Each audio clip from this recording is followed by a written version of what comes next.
The opinions expressed by tonight's guest do not represent the opinions or position of Spaced Out Radio, syndicated carriers, or anyone associated with SOR Media. Listener discretion is advised.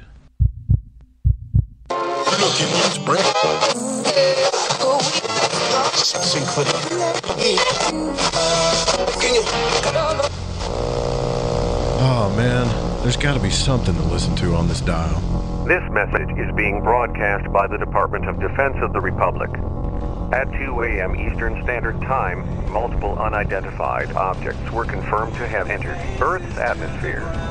It is speculated that these objects are of extraterrestrial origin. The broadcast will quiet at this time for your safety. Welcome to Spaced Out Saturdays, as we light the void with Joe Root on Spaced Out Radio.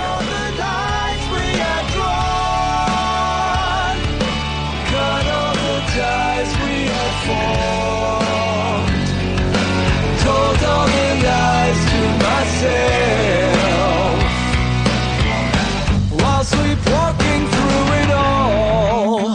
You can follow Joe on Twitter at Lighting the Void, on Facebook at Lighting the Void, and you can call into tonight's show at 501-777-5631. You can also follow Joe at spacedoutradio.com.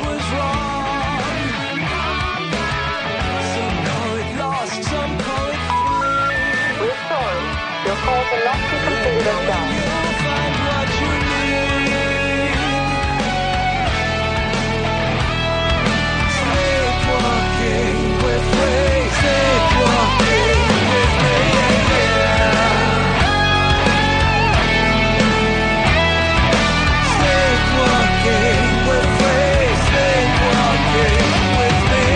Remain seated, please. Permanecer sentados, por favor. 9, 8, 7, 6, 5, 4, 3, 2, 1. Why don't you talk into the microphone? I got a backup mic right here. Check 1, 2. Testing. Yeah, they both working, and guess what? They don't like no feedback. What's up?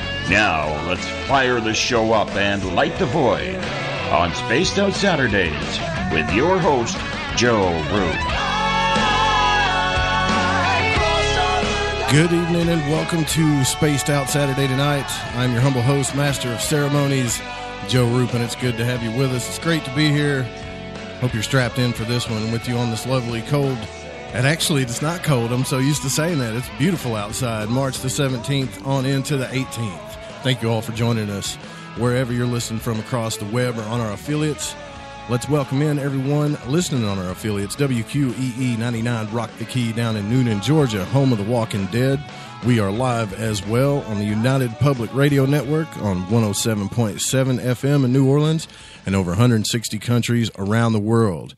We are also live on spacedoutradio.com, Spreaker, and the Fringe FM. Now, we rock out every night with Ron Bumblefoot Thal, formerly of Guns N' Roses, currently of Art of Anarchy. Bumblefoot is the official sound of Spaced Out Radio. Also, you can check us out on Twitter at Spaced Out Radio. Give our Facebook page a like, Spaced Out Radio Show, and you can follow me on Twitter at Lighting the Void as well. Now, you can subscribe to the new YouTube channel, Spaced Out Radio. Listen to us on iHeartRadio in the USA. Tune us in on TuneIn. Download our shows from iTunes, and of course, the website is spacedoutradio.com. And if you go to patreon.com for as low as $1 a month, you can become a patron of Spaced Out Radio. Now, if you want to take part in the show, you can sign in to one of our chat rooms on Spreaker as well, the UPRN chat room, and on Facebook at the SOR Space Travelers Club. Now, I actually pinned the post up there, but I think maybe it got accidentally taken down. I don't know, but if you don't see it on SOR Space Travelers Club, you can always jump over to Spaced Out Saturday, and we've got a post there as well. Now, if you're on Twitter, you can just go to hashtag Spaced Out Radio, and I'll get to your questions in there too. And the call-in number for tonight when we open the phone lines up is 501-777-5631. And if you head over to the website for just $5 a month, you can become an SOR Space Traveler. And as of right now, you can go to the SOR store, pick up a T-shirt, poster, or a sticker. And we also have the Encounter online that deals with everything paranormal. You can check out the latest blog post there as well, and if you've had an experience you can't explain, fill out an SOR Sightlines report. Tim Doyle from UFO Seekers and Leslie Mitchell Clark's Contact TV also have some great video viewing there as well. And don't forget to support the studio as we upgrade our studios for the terrestrial stations at GoFundMe.com/We Own the Night. I'm going to take a swig of this coffee real quick because we're about to get into it. Now, tonight, we return to our path of discovery around the aliens among us as we discuss a long-awaited subject, underwater UFOs and UFO bases, with author and researcher Preston Dennett. A book about the subject has just released under his pen. Now, for 100 years, strange activity has been occurring off the southern coast of California. Mile from mile, this area is one of the top producers of USOs, which is unidentified submersible objects in the entire world, drawing on first-hand testimonials from the Navy, Air Force, Coast Guard, police officers, lifeguards, people that live around there, and many others. Preston presents a compelling case for the possible existence of an undersea UFO base. Sightings of weird lights, anomalous glowing clouds, objects flying in and out of the water, mass UFO sightings, humanoid encounters, it's all in there. Now, more than 10 years of research presented here for you in this book. For the first time, the truth about this area can no longer be denied. According to Preston, something very strange is lurking in these waters. So inside this book, if you go get it, it's right on Amazon right now. But inside the book, there's more than 70 cases of UFOs over the water, more than 70 cases of USOs in the water, original never-before-published cases, first-hand eyewitness testimonies from a wide variety of military witnesses, mass UFO sightings, some involving hundreds of objects, humanoid encounters, including abductions to an apparent base, an inside look at the History Channel's Deep Sea UFOs 1 and 2, and UFO hunters. Also, maps showing the location of the activity, an in-depth exploration of the Malibu Anomaly, photographs of the UFOs and USOs, witnessed and encountered locations, original USO accounts from across the world. Now, just in case, for any reason you haven't heard of Preston Dennett, Preston began investigating UFOs and the paranormal in 1986 when he discovered that his family, friends, and coworkers were having dramatic, unexplained encounters. Since then, he has interviewed hundreds of witnesses and investigated a wide variety of paranormal phenomena. He is a field investigator for the Mutual UFO Network, a ghost hunter, a paranormal researcher, and the author of 21 books and more than 100 articles on UFOs and the paranormal. His articles have appeared in numerous magazines, including Fate, Atlantis Rising, MUFON UFO Journal, Nexus Paranormal Magazine, UFO Magazine, Mysterious Magazine, Ufologist, and others. His writing has been translated into several different languages, including German, French, Portuguese, Russian, and Icelandic. He has appeared on numerous radio and television programs, including other shows like Coast to Coast, and pretty much he's been all over the radio, exploring unexplained phenomena with Scott Colburn and many others.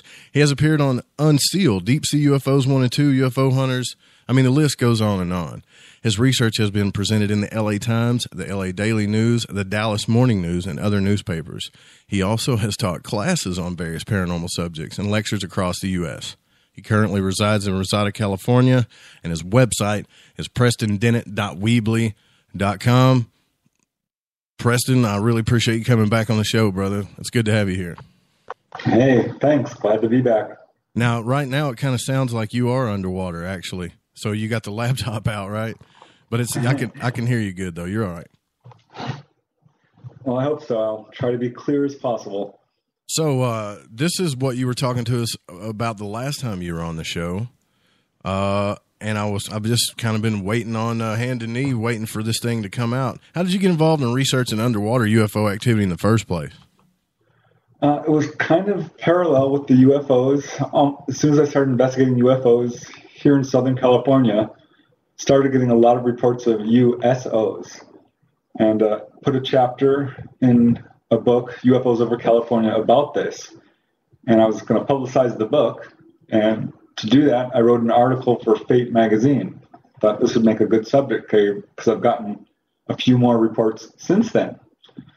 So that was like 2006. I started really looking into it and kind of got a wake-up call. It was a lot more active than I had originally thought. Found a lot more reports and put together this article where which was called "Is There an Undersea UFO Base Off the Southern California Coast?"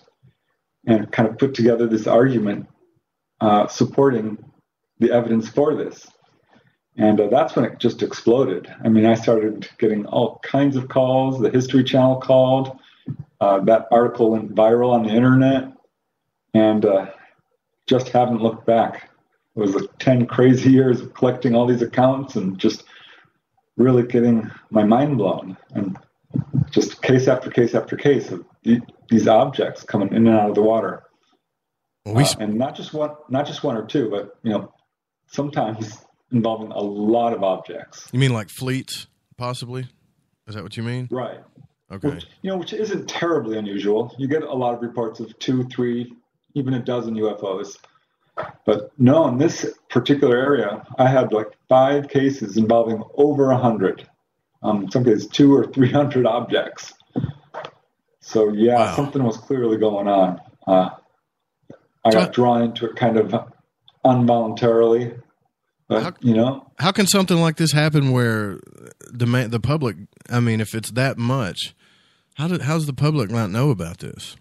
You know what I mean? Is our ocean so vast that we are really clueless to what's going on? I mean, most of the stuff, let me ask you this. Right. I was looking at investigating this for myself today, and there is a case that happened out in the Gulf.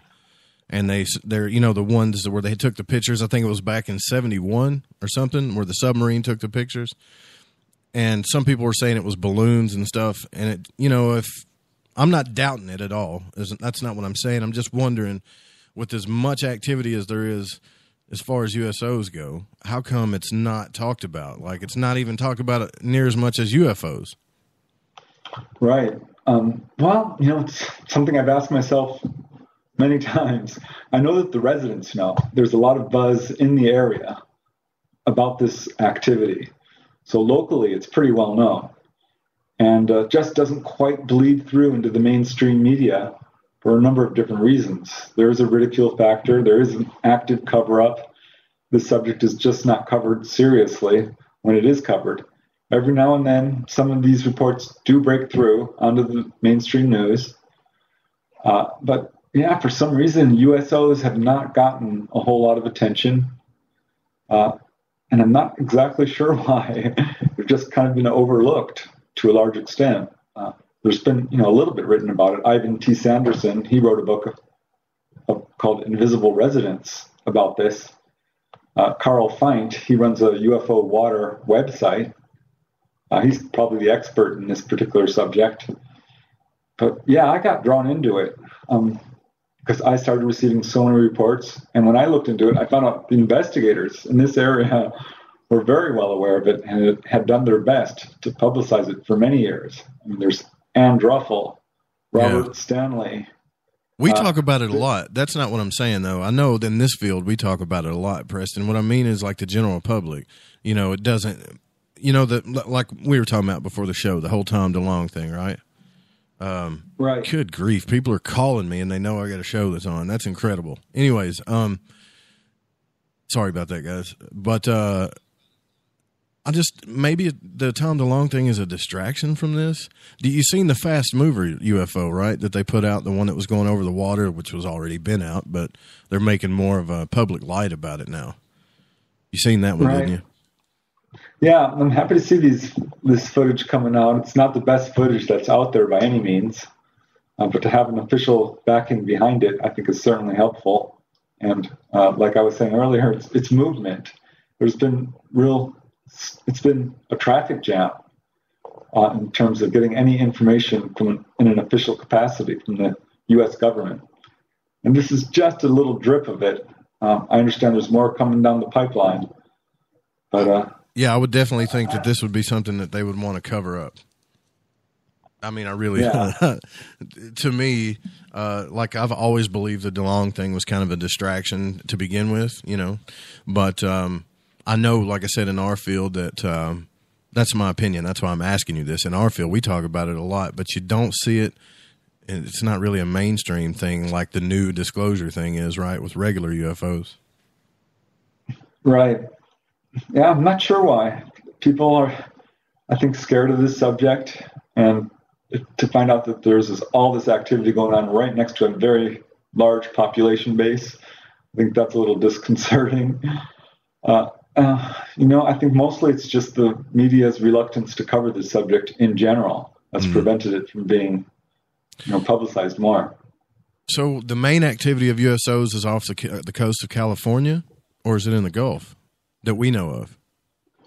Well, we know it's across the planet. I mean, I got contacted by a lot of people from a number of different areas who were telling me their stories. But for this purposes of this book, I concentrated on this one area. I'm going to say it's around Santa Barbara in Southern California, going south a couple of 100 miles, maybe all the way down to past San Pedro and Long Beach and to about San Clemente. Right along this whole Southern California coast. It is super active.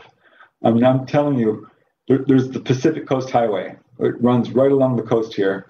You can't go a couple of miles along the Pacific Coast Highway where there isn't a report of a USO or a UFO over the water there. Catalina Island is just filled with reports. It's a great viewing place. It's this body of water, which is, by the way, about a mile deep in some places, has trenches going along it, lots of places for UFOs to hide, USOs. It's super active for some reason. And this was kind of my first data point that really had me scratching my head. Why are there so many cases in this one defined area? I know the last time I talked to you here, when you were on here, you were discussing it. And, when did this start? Was it with that original film in the Gulf in the 70s, or has it been going on longer than that? It's been going on about 100 years. If you really want to be serious about it, I mean, there's reports of landings and sightings stretching back to around 1897. There was a landing on Monterey Beach, but really it didn't begin in earnest until around 1947. And there was this really weird event. There was this undersea mountain or reef that kept appearing and disappearing in the San Francisco Bay area. And it was causing a lot of confusion with ships navigating this area. And so the Navy was brought in. They brought in a Navy ship piloted by Captain Hambling. It was called the Maury. And what happened was this Navy ship actually tracked this object down the Southern California coast about 200 miles out and caught it on their depth sounders. They knew it was a very large object. It was underwater. It was moving. Moved a couple of times until they finally lost it. Could not find it anymore. And that's kind of when it all began. Starting then, people started to see these objects coming up out of the water or diving back in. Sometimes both. I mean, there was one incident, really interesting incident, which occurred in, it was 1954 to the Japanese steamship Aliki.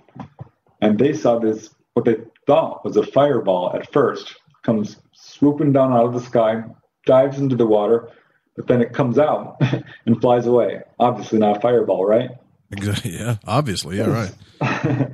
So, I mean, this is what people started to see. And it's really interesting. And with so many reports, 70, right, is how many I was able to collect of actual USOs. Well, I know from experience that only 1 in 100 people, if that, report their experience. So what we're looking at in terms of numbers is probably closer to 700 or over 1,000, probably quite a bit more. Wow, that's incredible. Right. So I know something's going on there. And there's, most people don't get to see objects coming out of the water. That's relatively rare. Maybe 10 or 20% of the cases involve that. But a lot of people see these objects diving in. I saw a video of that, and I couldn't tell if it was CGI or not, but it showed a video of a craft that came down and just kind of hovered over the top of the water. And then, it was hovering, then it came down maybe 10 to 20 feet over the top of the water, and then did a nosedive and just went straight into the water. And I just kept rewinding it and looking at it because it's hard honestly, I'm no video expert. It's hard for me some of the CGI is really good, but I got to be honest with you, brother. If I saw it myself, I don't know if I'd believe it. I'd be thinking my eyes were playing tricks on me or something. Oh yeah, I've talked to people who are still skeptical after having seen a UFO. One lady I interviewed, this UFO followed her home, with her daughter and her daughter's best friend. I interviewed all three of them, and she just couldn't handle it. She described a perfect saucer. It had little lights around it. It was totally silent. It was at treetop level. But she's like, no, I just don't believe in UFOs. I don't know what it was, and just couldn't accept it. So, yeah, it's hard for people. I think it strikes a core belief as to our place in the universe. Well, I mean, in all honesty, I've researched this stuff and hear about it, and I look outside the studio window here, and it's just, crickets. I got to get out of Arkansas. I got to see this stuff, man, or move to the cornfields. I'm ready to start seeing some UFOs. Now, what other kind of witnesses have seen these USOs besides just military and residents? Have you heard of any other people seeing it? Like, surely a news helicopter or somebody's seen it, other than just military or people that have randomly said it. Oh, so you got the entire cross section. By the way, I do have a USO account in Arkansas, which I'll have to tell you about. Seriously, can you tell me now? Yeah, there's one outside of Lake Hamilton, outside of Hot Springs. Yeah, I used to bartend out there. It's not a huge lake, but it's sizable. I talked to this guy who went out with his best friend and two girls. They were teenagers at the time. He didn't want to go, but his best friend convinced him, and he would only go as long as he got to drive the boat there, the little speedboat that they had on the lake, a ski boat.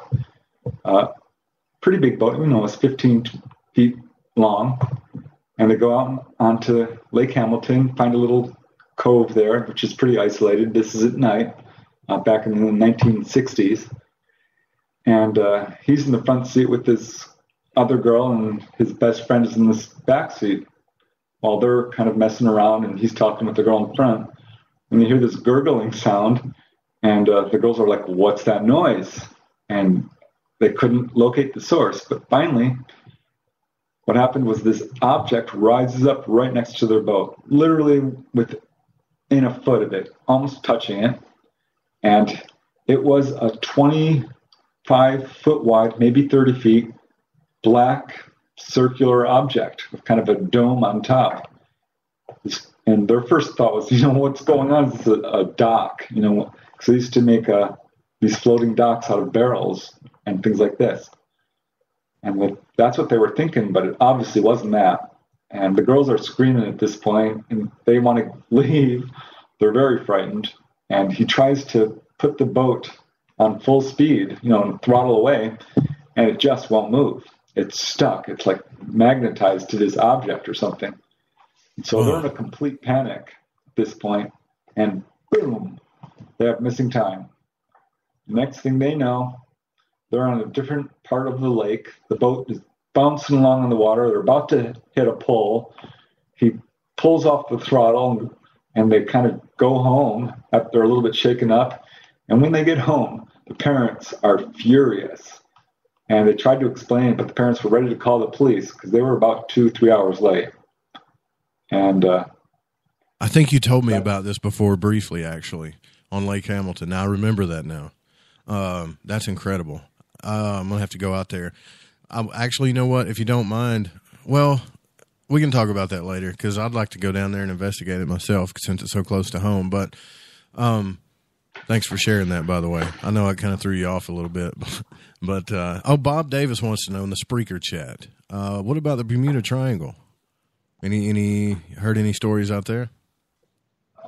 Yeah, I did. I did get some contact from people. I've certainly read quite a bit about it. I do have one original story I put in the back of the book about this gentleman who was sailing with his wife right along the edge there of the Bermuda Triangle, and they saw something really interesting. And it's a phenomenon I've heard of many times. There's several cases in this current book where UFOs or USOs target boaters. And they can fly over a boat and hover right above it. Or in other cases, they come right under it. And that's what happened in this case. it started out when they saw these blue kind of turquoise beams of light flashing under their boat. And it was super bright and went for a very long distance. And they're thinking, well, what the heck could this be? And, he's seen submarines before. He's been a very experienced sailor. And they were just baffled. And they're watching these beams kind of flash under their boat, one after another. And here comes this object. And it's approaching at a pretty quick clip and comes right under their boat and just completely freaked them out. They didn't want to run below and check the depth sounder there, see how deep it was, because they didn't want to take their eyes off of it. It was just this big, big round light. It was bigger than their boat, and it was sending off these spokes of light or beams of light all around the edges, which were flashing around, which was what they had seen. And after a second, it just kind of moved off. They said nothing happened. They had no fear. There was no electrical problems with their boat, which has happened in some of the Catalina cases. Sure. But no, it was just kind of this incident. It's like, I can't explain it. I just can't explain it. I've seen a lot of stuff, but nothing like that. This is incredible, man. So what's the most recent case that you're aware of? I've got cases going right up to, just 2016, 2017. None for this year. But yeah, there are lots of recent cases, which is what I find particularly interesting. And photographs, by the way. A lot of people have been able to photograph this stuff.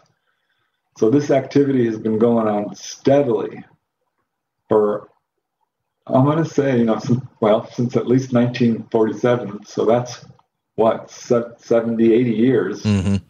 And it's just getting stronger. A really interesting, a relatively recent case occurred in 2013 on Catalina Island. I interviewed this Boy Scout, and this is one of those mass sightings involving hundreds of objects, right? It's an incredible case. It started out where he's at Parsons Cove there, which is on the tip of Catalina Island, overlooking the mainland. And this thick fog rolls in. They're eating dinner. They're setting up their tents. They get set up in their tents. They finish dinner, and this fog clears up, and everyone's kind of huddled in their tent. The guy I talked to was 14 years old at the time, and he and his two friends were looking at these objects in the sky that they were trying to decide what they were, because they were obviously too bright to be stars, and they were just hovering there. First there was just one, and then they saw three more, and then there was a fourth. One was pretty close, and as they watched it, it started to change colors and shake and flare up. And this is when all these UFOs appeared. They're not exactly sure where these UFOs were coming from at first, but it looked like they were coming from these objects. At some point, it did look like they were going in and out of the water as well. But it started with this wave of about 20, 30 objects, which flew around in the sky. And he said that they were different shapes. They were stingray shaped. They were triangular shaped. Some were cylindrical. Some were saucer shaped. One was shaped like a rectangle, really large. And this went on for a really long time, like 2 hours. Just completely freaking them out. At one time, it became very active. They were kind of dividing the sky up into quadrants to watch these waves of objects appear. And, other people were seeing this at the same time. Some were trying to photograph it. All the cameras failed. The battery went down. Another thing that's occurred in several of the cases here, which is one of the reasons why people don't get better photographs, because they're prevented from doing so, I think, by the ETs themselves. So it was a crazy night for these guys. They felt kind of sedated in a way, or very calm, unnaturally calm as this was occurring. Normally you'd think you'd be jumping up and screaming. They weren't. Another thing, that's the same thing I've seen in some of these other mass sighting cases. is people are just kind of in awe to the point that they don't react in the way they thought they would. Michael. So yeah. Michael McNeil is dropping several pictures in the SOR Space Travelers Club on Facebook. That this is the case I was talking about, the submarine case. I don't know if this was back in 71 or there was something about this case that they said it might have been balloons or something. But I got to tell you, man, I have never seen balloons like that, so I'm not buying the balloon thing. But you know, since there's so much military in these areas, you know, how do you know people aren't seeing military test craft? I think there's a number of reasons that we can say almost conclusively that it's not military. But you're right, there's a lot of military. There's Point Magoo Naval Base right up to the north of all this activity. Mm-hmm. To the south, there's Seal Beach. San Clemente is military. LAX is right there at the south end. A lot of military there. But no, we know it's not military for a number of different reasons. And I think the main one is that people who have been taken inside these objects are not seeing humans. They're seeing aliens. They're seeing non-human beings. That's evidence you just can't get around. And second to that, it flies against all military strategy to test fly advanced aircraft over a heavy population base. And that's what these objects are doing. They are chasing cars down the road. They're putting on displays. They're getting very close. They're hovering over people's houses, waking them up. There's just no way that the military would behave in this manner. A third reason would be that many of these cases, probably a good dozen, witnesses have seen the military chasing these craft, trying to pursue them, not guiding them, not leading along with them. They're actually actively chasing them. So clearly, it's not us if we're chasing them. Furthermore, does our own government truly have 200 advanced spacecraft that they would fly up and in full view of a bunch of people? I don't think so. I really don't. Another reason is there's just way too much activity that's been going on for far too long, and it's far more advanced than the aircraft we have. Perhaps some of the stuff we have today could mimic a UFO, but not back in the 1950s and 60s, and earlier than that. So yeah, there's a lot of reasons we know it's not military. So let's get into the heart of the matter then. The base, the thing that's you're most interested in, this alleged UFO, USO underwater base. Right. How big is this thing? We're talking, what are we looking at here? Well, there was another case, this mass sighting over Topanga Canyon. This occurred on June 14th, 1992. And on that night, I interviewed probably 20 or 30 people now who were in separate areas along the Santa Monica mountain range who saw stuff that night. Some saw one or two craft, some saw 3 or 4, a couple saw dozens. One couple I talked to, they live high on the ridge. It overlooks the ocean there. And they were drawn out early in the night around 8 p.m. and observed 20 objects come up from below. No, not from above. This is an important detail. And they went back inside and were drawn outside again and saw another group of a dozen objects, maybe more. And this went on till about 11 p.m. and they counted over 200 objects. The husband kind of thought, I'm not sure if it's that many. He wasn't counting them, his wife was. She said it was at least 200. And he thought maybe it was 100. And which always makes me laugh when I think of it, because 100 is still way too many, right? That's a lot, yeah. So this is a lot of objects, and this is another mass sighting case, and there's several like this. So there has got to be at least a parking lot down there, a stadium-sized. It's got to be pretty big. And on that night, actually, on June 14th, I finally did locate one witness who was down by the ocean. And He did not see the object come out of the water. He heard it, this enormous kind of waterfall sound, and people were screaming. He was down sort of at Santa Monica and Venice Beach, that area. And he says this stadium-sized object, it was just massive, rose out of the water and literally flitted up the coast. Stadium-sized. Absolutely huge. He says you could tell the size because there was a Piper Cub that was coming in for a landing at LAX, which was not too far away from it. And furthermore, there were other little UFOs darting around this thing that looked like little fleas next to it. A mothership. A mothership. Right. Wow, man. So, this is just too incredible for me to just, I want to believe, you know what I'm saying? But this is incredible. I mean, if this is really going on, you know, a lot of the audience members are going to laugh at me. Then we are definitely living in a sci-fi flick right now as we speak. You know? I know it's hard. It's really hard to get a handle on. But I talked to someone who's driving up the coast, and they see what they think it looks like just a light floating on the water. She points to the driver. She says, "What's that?" At that instant, it goes straight up. Talked to a resident who lives on the beach and saw this enormous floating USO out there. Called the Coast Guard, and they're like, he thought it might be a ship on fire. And they said, "No, it's not a ship on fire. We don't know what it is." I've talked to all kinds of people and collected all kinds of accounts from a wide variety of sources. It's not just one or two people. It's not even three or four.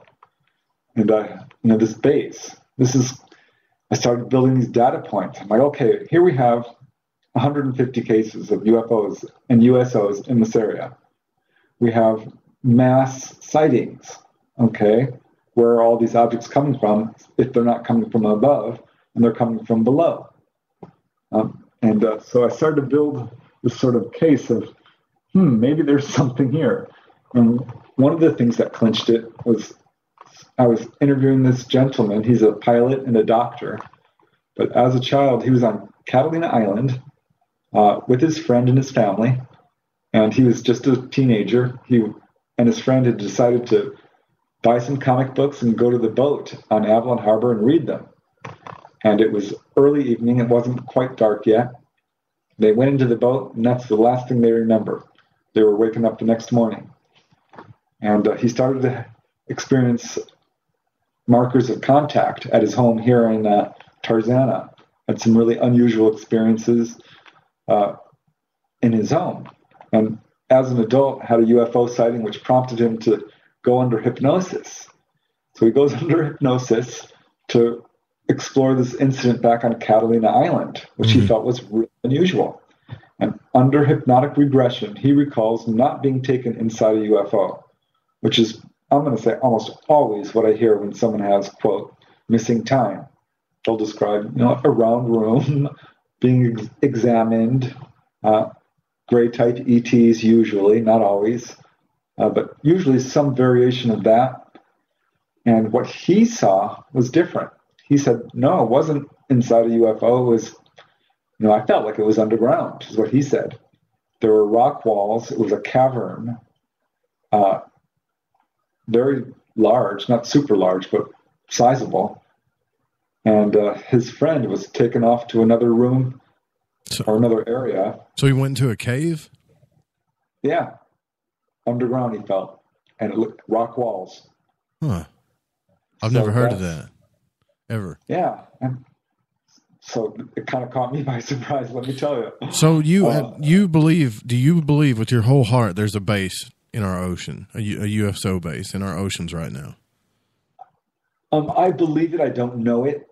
But I keep getting more and more bits of information like this. He's not the only one who told me this sort of thing. There was another lady who lives on the coast of Malibu, wasn't taken into a UFO. She felt it was underground, and it was huge.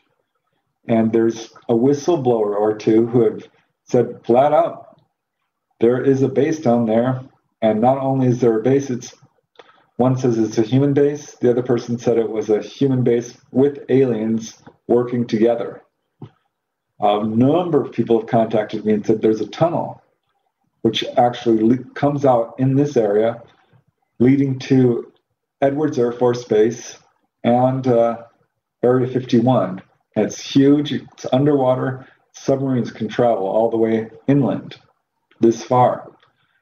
And this was all before this, I don't know if you've seen this on the internet, this image goes viral of this supposed anomaly off the coast of Malibu. It's kind of called the Malibu Anomaly. And it's this huge structure-looking thing. It's got pillars, it's got a really flat top, and it's got what appears to be a tunnel leading inward. And it caused all kinds of controversy. The first guy to discover it was Robert Stanley, but it was Jimmy Church who publicized it to the point where it went viral. I think I remember that when Jimmy published that, actually. Yeah, because he was able to use Google applications and get down right underneath and look at this thing, and it looked like a freaking tunnel. It really does. And this is when the skeptics come out and said, no, it's not a tunnel. The Google images are not accurate, and they're providing contradictory information. And apparently it's a thrust fault. And what we're seeing are not perfect pillars by any means. But they're saying it's just a landslide. And if you look at it from another angle, it's no tunnel at all. But my problem is, okay, you can reject the images with the tunnel, or you can reject the images without the tunnel. That doesn't make it any more scientific. You're still kind of choosing on an emotional basis here. But to me, what I found fascinating was, okay, here I've been speculating for quite some time, years, that there is something down here. And you know where this thing is located? It's right smack dab in the very middle of where the highest concentration of activity is. So here's kind of my theory. Okay. I was about to ask you. Okay, maybe it's not a base like we think of it, but perhaps we have UFOs at Area 51. I think we do. Supposedly aliens are working with ETs at Area 51. Well, you should look at Tim Doyle's footage when he was around that area. Just being around that area, he saw all kinds of stuff. Oh, yeah. I've seen all kinds of footage from that area. I've talked to all kinds of witnesses who said, oh, it's real. Right. And Edwards Air Force Base, numerous reports of ETs working with humans. And supposedly Edwards Air Force Base goes down like 50 stories. It's neck deep in UFOs and this whole phenomenon, from crashes to recovered saucers to bodies to live aliens to meetings with aliens. I'm thinking these UFOs are flying from these areas or swimming down this tunnel and coming out. Maybe this is where they're coming from in such large numbers. So it's a USO tunnel, or there's a base down there, because I've got a lot of cases of these objects going in and out of the ground. Got to be a base down there. What other reason are they going under the water for? Just to park? Yeah, why that area too? I think it was Dale or someone in the chat said they might be going underwater to put less stress on their ships due to, it doesn't put as much gravity stress on the ships, and if they're using gravity to maneuver or, propel themselves or whatever. But, all this is theory, right? So, what do you think is, in your opinion, what's the best evidence for the existence of a underwater base? I'm going to say it's probably these mass sightings of hundreds of objects coming up from below. Because to me, that's really hard to explain where these things are coming from. But if you put it together with all the other data points, so what I've done is kind of built a circumstantial evidence case. No, I haven't proven it by any means. But sure. I don't see how anyone can explain all this evidence in any other way. Right. All these people can't. Somebody's telling the truth, right? At all these, and we talked to one of your somebody that had reported to you from the military on the show one time about this. Actually, I don't remember if the UFO actually came from underwater or not, but I do know that he was on a military ship.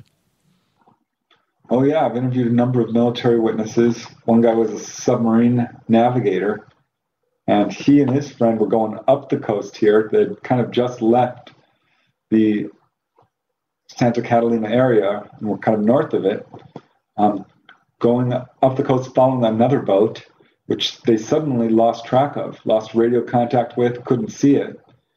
And instead they saw this enormous bright USO right there floating in front of them along the coast.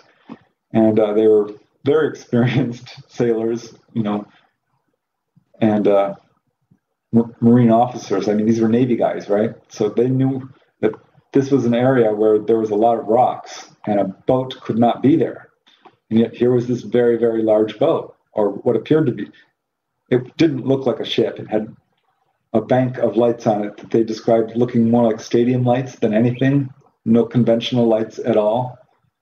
And it completely baffled them, and they're pretty freaked out when suddenly their electronics start to malfunction. And they look at their depth sounder, and it says it's like 10 feet where they are. Now, they know this can't be true. They know pretty much where they were because they have, GPS. And so all their equipment was being thrown off kilt, and it was all just combobulated, basically, because of the ship. I wonder. Yeah, I think they did it on purpose, and they were trying to scare them out or get them away from them, because that's what they actually did. They were like, okay, let's go to deeper water. It turned left, out towards the ocean, and got into deeper water and tried to move around this thing. And the next thing they know, this thing darts, or it's just in front of their boat. They don't know how it got there. And it's coming closer, and it's approaching. So they stop. There's nothing they can do. This thing is going to do what it's going to do. And they don't know which side it's coming towards them because it doesn't have the proper navigation lights. And it moves off to their left side, not that far, maybe a quarter mile. It's this huge bank of stadium lights. They can't believe what they're seeing. It's too bright to even look at. And it stopped there at some point and just kind of stopped and observed their boat. And that freaked them out so bad that they finally just decided to leave. And they left while it was still there. Didn't talk about it at all afterwards. Another thing you hear that people just clam up. I think there's a post-hypnotic suggestion maybe from these ET guys that makes people not talk about this. Right. But yeah, it was a really amazing sighting. And talked to I talked to a submarine electrician's mate aboard the USS Clamagore. That was on the East Coast. I've talked to a engineer who saw USOs out in the Philippines, or the Mediterranean Sea, rather. And a lot of military guys I've talked to. There was another guy, Dr. Gary Wagoner. He was off Catalina Island, and on this Navy ship, the USS Long Beach, which did carry nuclear stuff, and it attracted a USO. That seems to be something that really attracts these USOs, is nuclear-powered craft, or they're carrying nuclear missiles. And he described a really amazing encounter where the whole ship saw it. Everyone was going crazy. He calls up the bridge, and they're like, no, it's not on radar. We can't talk about it. We're too busy up here. And all the soldiers saw this thing, just bright, bright lights right there on the water. Now, no idea what it is. John Teeter was here from Spreaker Chat, wants to know, because you were talking about earlier that people had actually been taken inside the ships, which is amazing to me. But what types of ETs have people reported in these USOs? You get various types, humanoid types, grays. The guy who was taken to the apparent underground area, he did not see grays. He saw the praying mantis type. Oh, here we go with those things again. They can't be good, right? I mean, the praying mantis thing, the praying mantises we have here try to kill cats and birds, so I can't imagine one that's human-sized or bigger. Yeah, they're generally described as pretty big, actually. 6, 7, 8 feet tall. One guy talked to a Navy guy, a medic. He saw 15-foot tall praying mantis, 3 of them, when he was taken on board from a Navy ship, by the way. So, I don't know. Some are friendly. Some are friendlier than others. A lot of people are very frightened by their encounters. I don't blame them. They might just be mad because, they look like a praying mantis and everybody runs from them, so they just say, forget it, Right. I mean, come on, man. Let's think about this. Grays, humanoids, leprechauns, whatever you want to call it. I guess leprechauns. The one alien I would not want to look like is a praying mantis. That's scary to me, man. It's freaky. Get on YouTube and just watch the praying mantis videos, the ones we have, the little ones. They'll fight you. They will. They'll fight anything. Yeah, I can imagine how it must be for some of these people. I've got some just plain human-looking ET reports. There was one really interesting case. This occurred in 1998, right on Leo Carrillo Beach. Really interesting case involving a group of about 50 partygoers who just decided to throw a renegade party late at night. And the party went normally, but sometime during the evening, maybe around 10 o'clock, as the party's winding down, a group of them go out to the ocean there, right up to the beach to watch the waves. It was very luminescent algae on that night, and they were watching the lights in the waves kind of glowing. When they noticed suddenly this object appears out on maybe a half mile out. It was huge. It looked like a cruise ship or something, except it clearly wasn't. It had lights kind of just scattered all over it in random patterns. And they're arguing with each other, what could this thing be? It's not a cruise ship. Could it be an oil platform? It wouldn't just appear there. And they see suddenly a little object darts off of it and zips off to the north. They're like, wow, that went fast. No one heard anything, but it was pretty far out there. When suddenly there's huge bright light appears behind them. They whirl around, and coming from the cliff tops, where there was a field, and beyond that was where they had parked in the Pacific Coast Highway. But coming from this field, right on the top of the cliffs, the base was the beach where they were, are these super duper bright lights, which he says was like stadium lights. And he says it couldn't have been car lights, it couldn't have been flashlights. There was no road there big enough to hold all these lights. And the entire party looks up at these lights and kind of just goes into this daze. And suddenly a group of figures comes down the stairs that are lining the cliff. And it's, like 10 figures, apparently men and women, all dressed in blue jumpsuits. And they all look almost identical. They're all human looking. They're all about 5 feet tall, maybe 5.5. Dark hair, very short, very well groomed, kind of Mesoamerican or South American looking. Really? See, this has been reported a lot in a lot of books. Humanoids in blue jumpsuits. It really has. You should do a book about that, about humanoids. I'm telling you, I'm getting a lot more, most of the people I talk to see some variation of the grays. But, this guy is describing these human looking. And said their eyes were kind of, exotic, but no different from your typical South American person. And they were all completely silent, never said a word, just kind of infiltrated their party, splitting up into groups of 2 and going to each person and not even saying anything, and no one's reacting. So the guy that's weird, man. You tell me they just come down there and just stood there, right? Like, it's kind of like you're out having a party with your buddies at a bonfire, and all of a sudden these blue ETs come down and they're just standing there crashing your party, and that's awkward. It was very strange. Now, Dan, the guy I talked to, I didn't get to interview other witnesses, but I was able to verify that they do recall this to various degrees. But he's had a number of encounters in his life, throughout his life. He's a contactee, basically. And suddenly became aware of how unusual this was, not only because how unusual these figures were and the way they were behaving, but all the people at the party were just in a daze and ignoring what was happening and not even reacting. And so he suddenly realized this is an encounter. He looks up, and one of these guys has climbed to the top of the lifeguard tower, which is basically I don't want to say not possible, but it was locked up. It was fenced off. You can't climb up on top, not easily. And this guy's instantly up there, and he's shining this super powerful flashlight towards this USO, signaling it out on the water.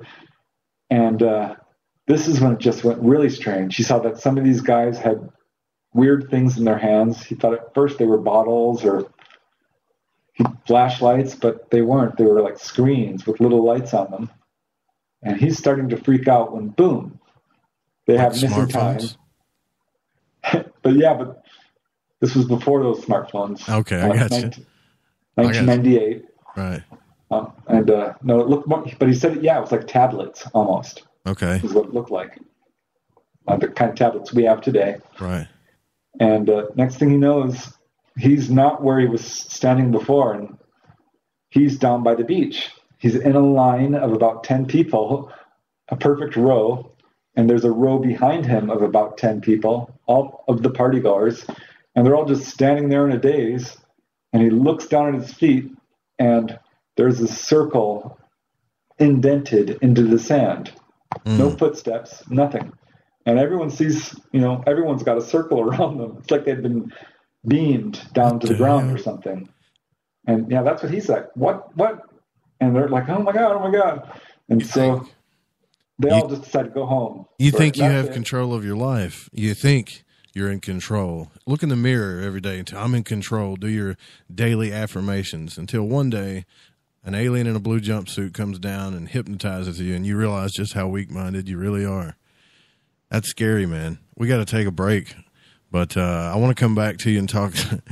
I'm always looking at the freaky side of this because it freaks me out just a little bit hearing some of this stuff. But we got to take a break. So when we come back, we're already through hour one here on Spaced Out Saturday. You guys don't go anywhere here. We're with Preston Dennett. We'll be right back after these words. The freedom to post what you want, when you want. That's the social media freedom you need. Social media freedom is the free app in your app store. No need to worry about going to jail or being shadow banned any longer. It's the freedom to say what you feel. The freedom to know Big Brother isn't watching. It's the way social media is supposed to be. Social media freedom. It's time to set yourself free.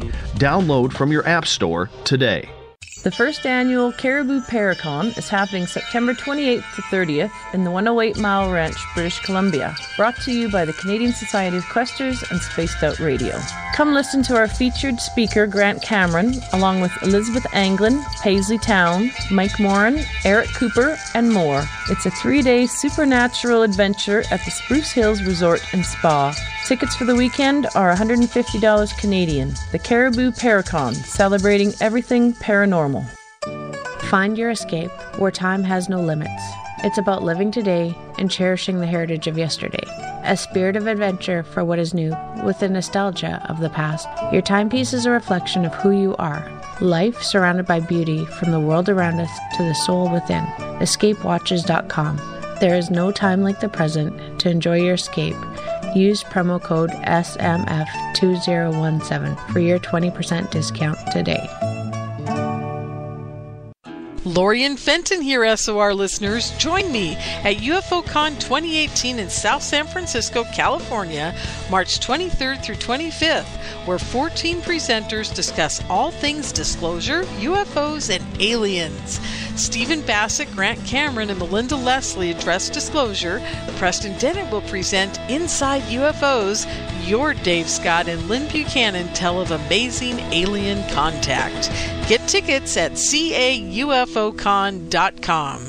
365 days a year, we're in the field, investigating UFO sightings, talking to alien abductees, and visiting secret military locations like Area 51. We're UFO Seekers, official partner of Spaced Out Radio.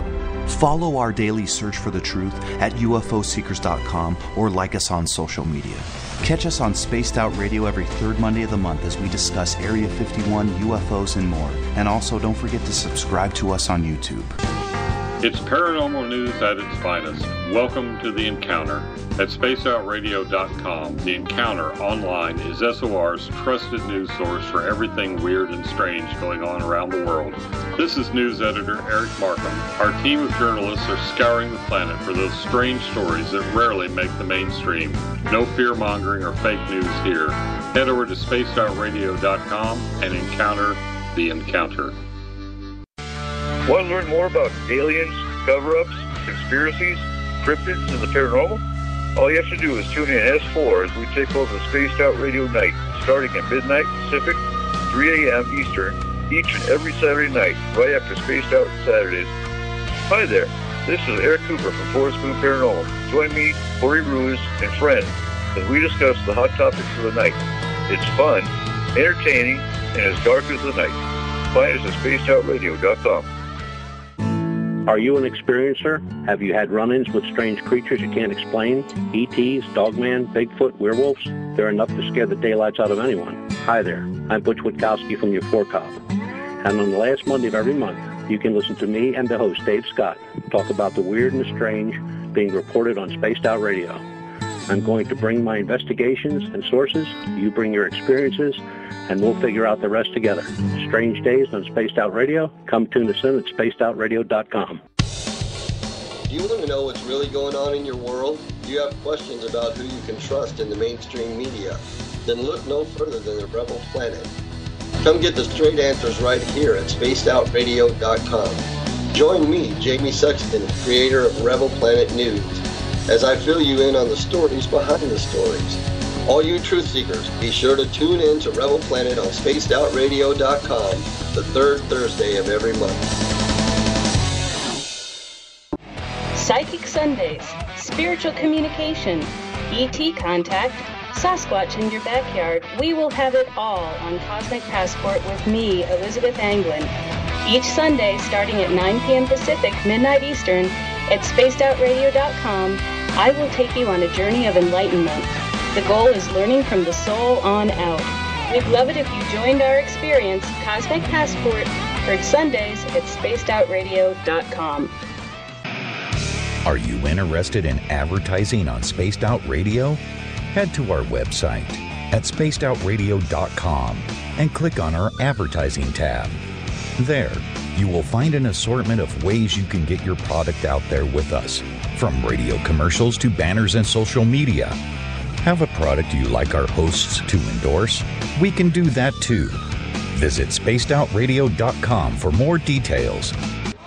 Looking for nighttime adventure? Old school radio that delves into everything out of the norm? Then check us out at Spaced Out Radio. This is Dave Scott. Every Monday through Friday, starting at 9 p.m. Pacific, midnight Eastern, we're going to take you on a wild ride ranging from conspiracies to true crime and every ghost, alien, and Sasquatch story in between. We're always live, and we're always interactive with you. So join us at spacedoutradio.com, where together, we own the night. The opinions expressed by tonight's guest do not represent the opinions or position of Spaced Out Radio, syndicated carriers, or anyone associated with SOR Media. Listener discretion is advised. This is Spaced Out Saturdays with host Joe Rube. You can follow Joe on Twitter at Lighting the Void. And if you want to call into tonight's show, dial 501-777-5631. Our website is spacedoutradio.com. Now, from the deep south of Arkansas, here is Spaced Out Saturday host Joe Rube. Thank you so much, Bob. Welcome back to Spaced Out Saturday. I am your host, Joe Roop. Tomorrow night, Elizabeth Anglin kicks off Cosmic Passport. Don't forget about that tomorrow night. And we start off the week again with Dave Scott.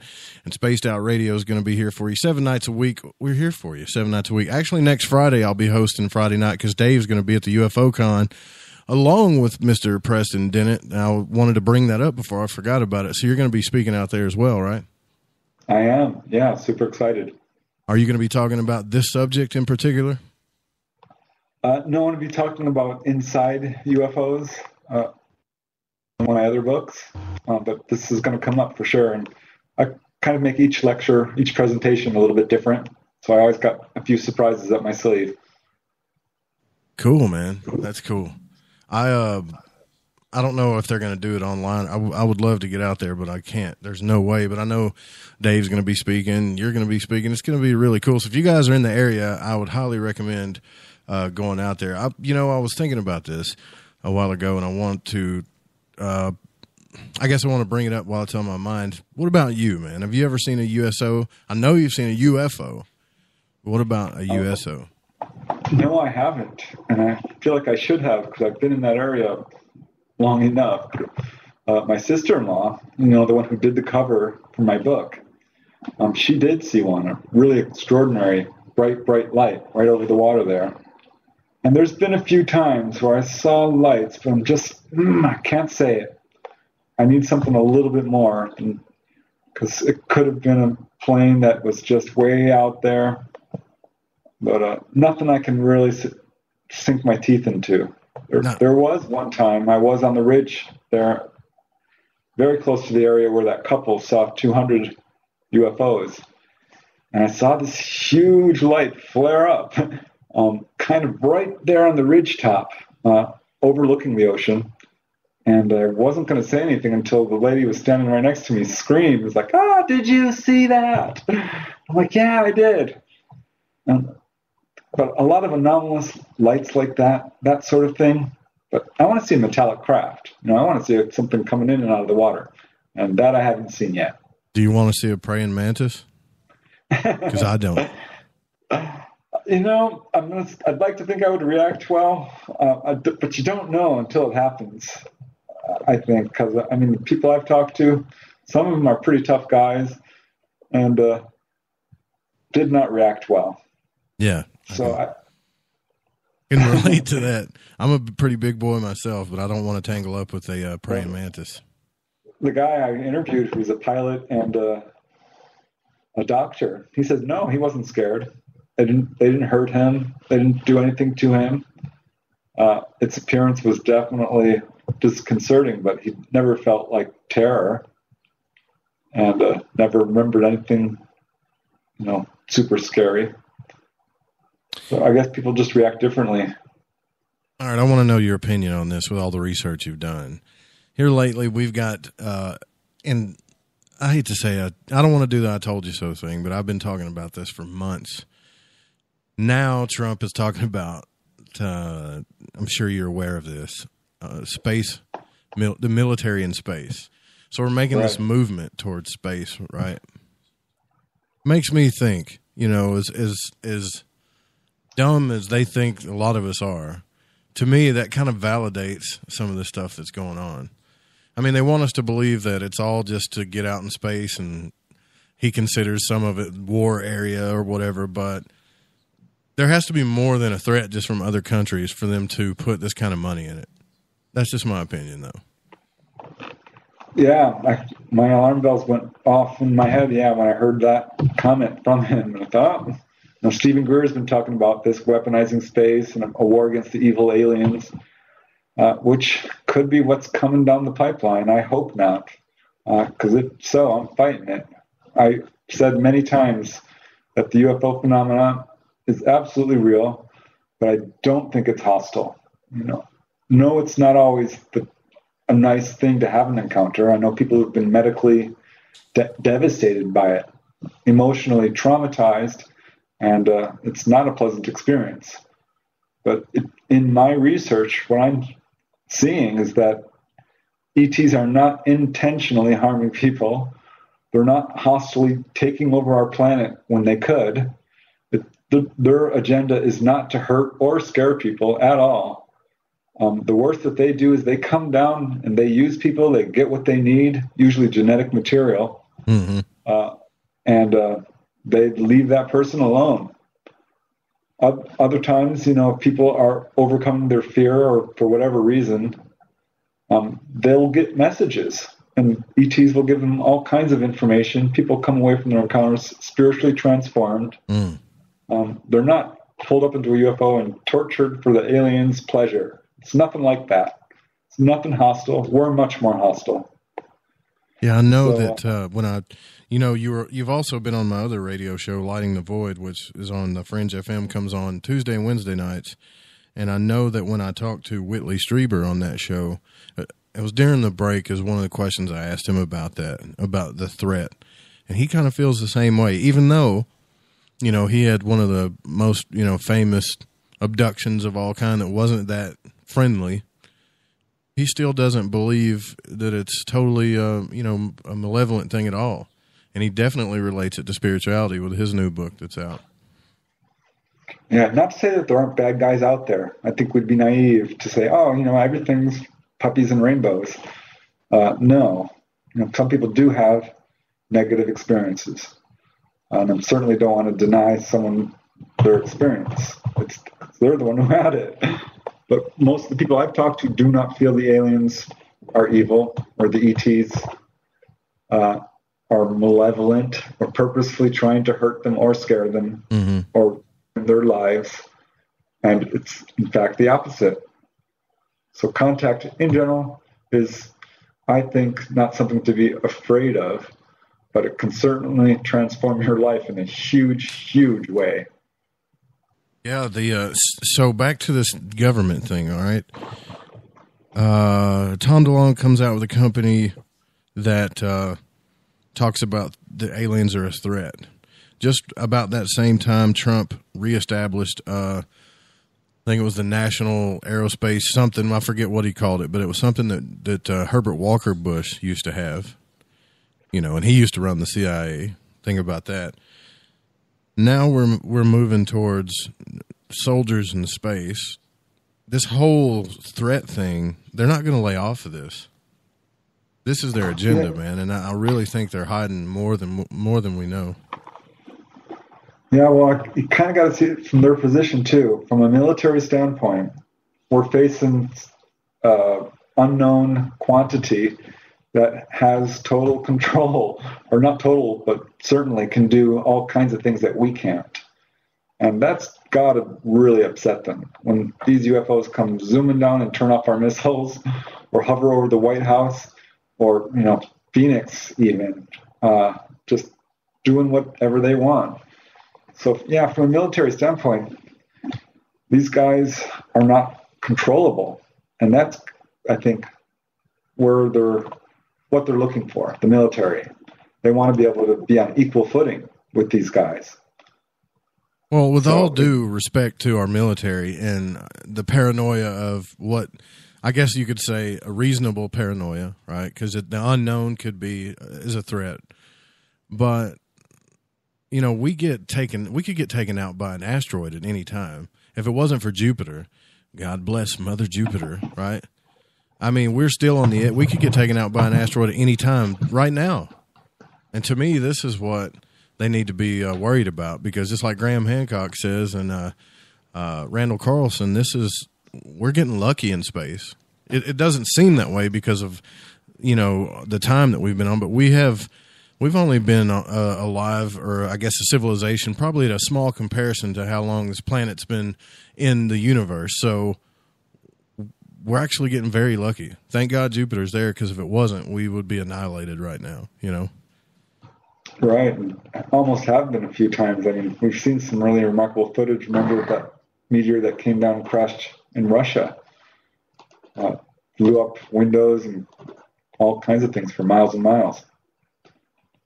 Yeah, there's no doubt we're in danger of that. Trippin wants to know, could a Space Force be a loophole to arm robots for war? I mean, to protect us from aliens? Yeah, that's what I'm saying. I don't know. I'm just curious to see what our military space outfits are going to look like. Yeah, well, the military, it's neck deep in UFOs, and they're grappling with this problem on so many different levels. There's this eroding cover-up. There's this alien technology that they're trying to deal with. There's all these, active alien races. The Greys are not particularly, apparently, easy to negotiate with. The Nordics are all about spirituality, and the praying mantis seem to be the ones who are sort of at the top of the hierarchy there. Really hard to say. We don't know what their society is. Oh, are you serious, man? We don't. About that? I don't know. The praying mantises, the ones at the hierarchy, like they're the top of the food chain? Well, it's not the Greys. We know that some of the Greys are apparently just almost robotic, or sort of biological androids even, because there's a number of reports of these 3-foot-tall, emotionless Greys who are turned off, and they're stacked up and like cordwood inside a flying saucer. Whitley Strieber talked about this, and there are other cases exactly what he described that I've heard. So I'm thinking that, the Greys aren't it. And the Greys seem to be ordered around a bit by the Nordics. It's hard to say, but that seemed to be what was happening with the Travis Walton case and in other cases when they're seen together. So those are the three main types I get most of: the Nordics, the praying mantis, and a variation of the Greys. And Trump is insane to me. We're going to go to Mars. We're going to do this. And we're going to go to Uranus. We're going to go to Pluto. We're going to have the biggest and baddest space military that this world has ever seen. Meanwhile, the presidents don't run the country, really. They never have. It's this military-industrial complex that's really running things. The big companies, the banking industry, Monsanto, the drug industry, the insurance industry, the oil industry. These are the guys who are running the country and, doing this cover-up and have this agenda, I think. So President Trump and all the presidents they're in the loop to a certain extent, and I think to different degrees, depending on their past military history and how close they are to this group of people, these 1%ers that are pulling this stunt on all of humanity. I'm very interested to see what happens now, because with this eroding cover-up and disclosure movement really building steam and encounters slowly escalating towards open official contact, there's going to be something big go down. Heads are going to roll. It's going to be either messy or huge, or it's just going to be bit by bit torture for the next 50 years until this comes out. Let me ask you a question. This is a little bit more of a personal question, but I've always been curious about this with you. What do you say? What do you say to the naysayers, to the skeptics, to the people that go, "Can you put scientific, physical proof in my hand right now?" Can you, those kind of people? What do you say to that? Do you just ignore them, or do you actually get into a conversation with that? Hey, if they're going to ask, I'm going to give them an earful for sure. And I'm like, what I basically tell them is, you have not done your homework, and how dare you make a judgment when you haven't even looked at the evidence? And I start marching it out. It's not just eyewitness testimonies and supported by lie detector tests and moving films and radar returns. It's not just the 3,000 plus landing trace cases, the 1,000 cases of medical injuries, the hundreds of cases of healings, the animal evidence, the electromagnetic evidence, the implant evidence. I hit them hard. Mm-hmm. And if they're not willing to look at it, then it's nothing I can say other than to tell them that you are taking your own future in danger, because if you don't catch up, if you come across one of these things, it's going to be really hard for you. The military witnesses, to me, probably. I mean, I'm going to be honest with you, man. I wasn't really taken into UFOs. I get messages about it all the time. I even got hate mail because people are like, I was abducted and this and that, and they get mad because I don't believe in certain things. But I've had my experience and they've had theirs, right? It doesn't mean that I'm ignorant or they're ignorant, but I'm always open-minded. And when you got all of these people in the military talk about it, to me, that's enough for me, and the day that I set foot on Tim Doyle's channel, because I was constantly going through UFOs videos and stuff, and I'm like, what is this? Is this CGI? I can't tell anymore. Well, it was his channel that kind of really put me into the belief realm, and a lot of people might laugh at me for that, but I'm one of those guys that was like that. I was like that for a long time, but I think that there's a point to where we're not going to get enough evidence for this. Not that we would like, Right. No, we don't have the conclusive smoking gun proof that's easily available. There is proof within the public arena, but you have to really hunt for it. The implant evidence is pretty darn good. The landing trace evidence, also very persuasive. The military testimony, it can't be denied. It's enough to lock someone away in the court of law. With so many, people saying this stuff. So yeah, the evidence is there, but until we have the bodies, until people can go and see the Roswell craft, I don't think disclosure is it's not complete. It's just, I don't want to see another footage of a ship. Yes, it's impressive. I've seen lots of gun camera footage. I've seen these military photographs. And a fragment of metal, that's not going to do it either, even if it floats or something, and they can say, oh, this is alien metal. We need to see the ship. And that's when disclosure, we know, will be done, or at least started. Well, it just annoys me because I can't prove of out-of-body experiences either, and you've had some of those yourself, and you get enough of people trying to ask you about that. It's like, really, man, you want me to prove that? You're not going to take my word for it. You're not going to take thousands of people's word for it. They're all lying to you, right? Every one of them. But I still am the want to believe guy. I would like to believe there's no such thing as a praying mantis, and I'm probably going to believe that, but for my own reasons. Not because I don't think there is. I'm going to just be too afraid of them, to be honest with you. The little ones scare me enough. But they had, as above, so below, right? They had to be designed from somewhere. But if that's the case, then we got platypus aliens too. They're 6 foot tall. So I don't know.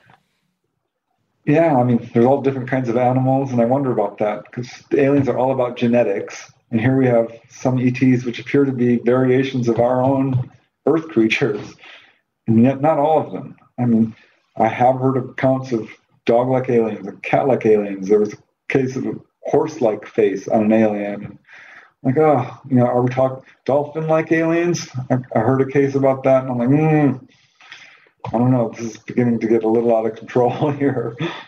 But most of the cases I hear, virtually every single case I hear is some variation of a humanoid. So I don't know. Well, you do definitely put a lot of research into this, man. I will give you props on that. And I mean, if anybody wants to question that, all you got to do is pick up one of Preston's books. I'd say the same thing about Nick Redfern as far as paranormal activity goes. All you got to do is pick up one of the books. I mean, how many people do you think that you've actually talked to since you started doing this investigating? Just the interview part of it. In terms of formal interviews, it's well in the hundreds.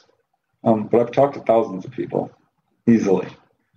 But formal recorded interviews, I would say there's several hundred, a few hundred at least. Lots of people, and because I've been doing it for so long. And I go in waves where I'm more active than other times, but have not stopped really at all. I've put out one book per year since 1996 on the average. And I'm not letting go of this subject. I'm on a mission, and I kind of blame the ETs for it. I think on some level, they must be aware of UFO researchers. I've had a number of sightings, and right now I'm attracting a lot of people who are contacting me. One of the guys in the book, really interesting story. He was an electrician's mate on the USS Clamagore I mentioned earlier. That carried nuclear weapons. And in 1971, he's going up the East Coast. He was a lookout with one other sailor, and the captain was up there in the second in command. When this USO, this underwater object, comes booking in from the stern at about 80 knots. That's freeway speed, really fast. Comes right up to their submarine and is pacing it. They're going about 12 knots, and it's right alongside their sub, maybe 50 feet off. Totally silent, freaks out the captain, who turns to the guy I interviewed, Ray Sachs, and says, what do the radar guys say? What are they painting? Well, he talks to the radar people, and they got nothing. They can't see it on radar at all. And this thing is, 50 feet wide. So one by one, all the upper officers come up on deck to view this object for a few seconds. And then they go back down, and finally it just moves off. And the second in command turns to the captain and says, well, how do you want me to write this down in the log? And the captain turns to him and says, people who write this stuff down don't move up in rank. Really? And that's what he said. This is what Ray Sachs overheard them saying. And he's talking with the other guy, oh my God, did you see it? It was so big, it tracked us. What was it? And the second in command turns to them and says, "Stop talking and don't talk about this." So they go below deck, and everyone's just busting them. You know, they want to, "What did you see? What did you see?" So of course they talked. You know, everyone already knew. But no, never got into the official log, that's for sure. Well, that's going to have to stop eventually, especially if Trump wants to go out in space. But like I said before, man, I think we need to focus on, unless this alien threat is larger than we know, I think we need to focus on making sure we don't get taken out by an asteroid. That's just my opinion for now, you know. However, if there is an underwater UFO basis, if they really exist, and I was in the military, I would have to assume that would be our most imminent threat. I'm just saying, if unless they're working with them, you see what I mean? Right. I think they've got to be wise enough to know that the aliens aren't trying to take over, because they haven't taken over. That's not what they're preaching, though. You understand what I'm saying? That's not what they're wanting us to. That's not what they're giving to us in the media. Because it's a lie. It's a power struggle. They're not going to let this go. They've got the power, and they don't want to let go. They've got the money and the technology, and why should they give it up? What's their motive? The motive would be, in my opinion, that if they don't, they're going to lose complete control. Someone's going to come out with conclusive proof, or the aliens themselves are going to end this cover-up like they could overnight. You know, just come down over a major city and, yeah, go ahead, try and shoot at us or chase us off. So something's going to go down. And this is basically, you know, not only my own intuition, but this is what the people I've interviewed are saying, that ETs have told them that the world is going to be very different in our future, that we're up for some major changes. But they haven't said to us what major changes, right? To some extent they have. They said there will be open official contact. There's a great possibility of a large loss of life if we don't change our messing around with nuclear power and polluting our waters and our air and our war-like aggressive ways. These various data points that keep hitting over and over again in case after case. It's the same darn thing. So, and it doesn't matter if you're talking to Greys, praying mantis, or Nordics, or whoever. It's the same message. Even down to the contactee era in the 1950s with George Adamski and Howard Menger, and Daniel Fry. Same message. So that's kind of what they're all about. Is trying to save our planet and warn us of the fact that we're destroying it and we're going to destroy ourselves. Oh, that's a fact. We already see that coming. We're going to die from our own arrogance, I think. Yeah, which is a shame because I don't think there's any reason for it. I'm not sure. No, I'm actually hopeful because I think we've got a lot of ETs who seem to be very interested in us, and I'm not sure they're going to intervene. They haven't with, Chernobyl or Fukushima or other disasters we've had. But there are some where people have had intervention, like in the UFO Healing Phenomena. I've got some 200 cases. I'm putting out a new book about that. I've talked to some people who've been rescued from car accidents, volcanic eruptions, all kinds of drownings or assault. So there are a number of really positive cases where ETs have intervened during disasters. So who knows? They could definitely intervene on a worldwide disaster, but I wouldn't count on it. What scares you the most about all of this? What's your biggest fear? I would say, I don't have a whole lot of fear about this particular subject for whatever reason. I think my biggest fear would be the government and how far they would go to cover this up. And this is something that really bothers me. It's my understanding that we do have this alien technology, and a portion of this technology is healing technology, the ability to heal wounds, to cure people of arthritis, of heart disease, of tumors, of all kinds of stuff. And it's not being revealed or used or, given. And that scares me. That makes me really angry. And it scares me that there's this portion of people who are in control who are immoral. And what might they do? Will they exterminate a portion of society just because they don't care? We have a great love of coin in this society. Right. Coin runs everything, man. The more coin you got, the better. And don't tell me I can't have as much as I want to have. Don't tell me I can't do what I need to do to make sure that happens. I don't think. How much money do people need? These 1%ers, I just don't even get it. Why? What is the attraction to having power over another person?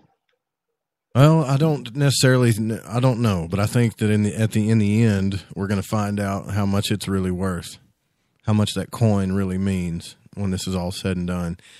Now, switching subjects here, you cover extensively a subject matter of the mystery missile of 2012. Can you talk about that a little bit?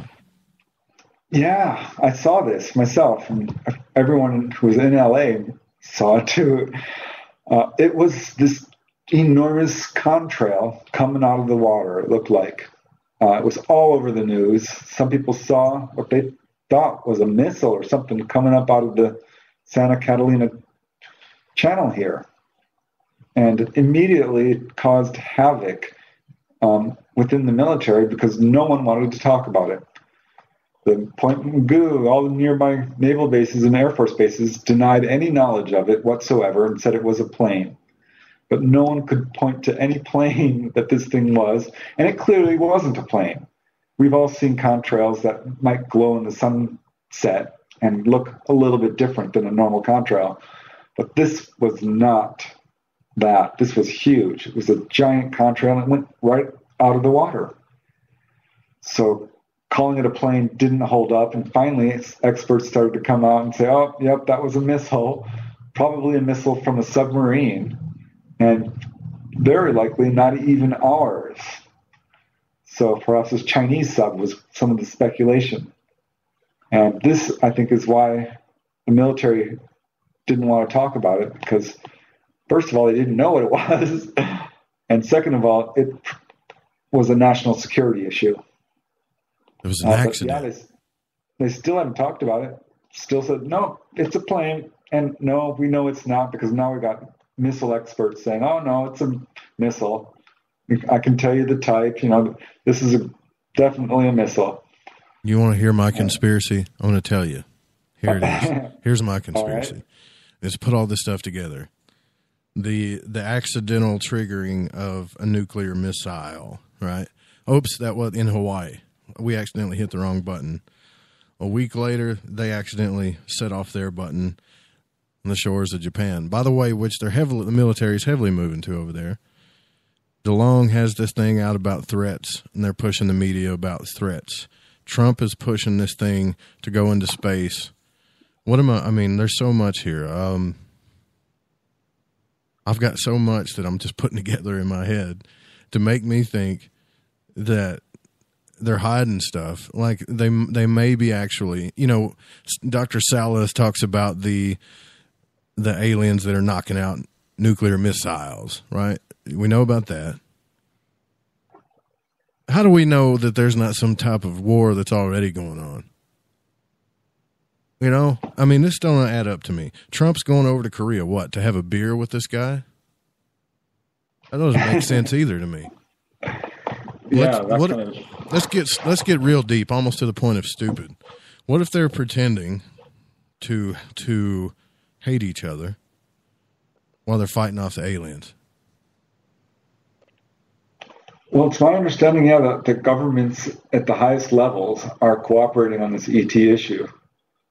We had this whole moon landings and discovered all this stuff on the moon, and perhaps that never stopped. And there's a very high level secret space exploration going on. Something's going on, man. I'm just saying. I do think that the government is fighting with these guys to some extent, there was a book by Helen Littrell, Rachel's Eyes. She talked about her daughter, who apparently met a hybrid alien, and she met with this colonel who said that, oh yeah, they shoot down UFOs all the time. And, that comes from a number of different sources, that we've been shooting these things down, which is a hostile act. It could be real simple, though, like Dennis is saying, because North Korea, Japan, and America were testing their missile systems and found glitches.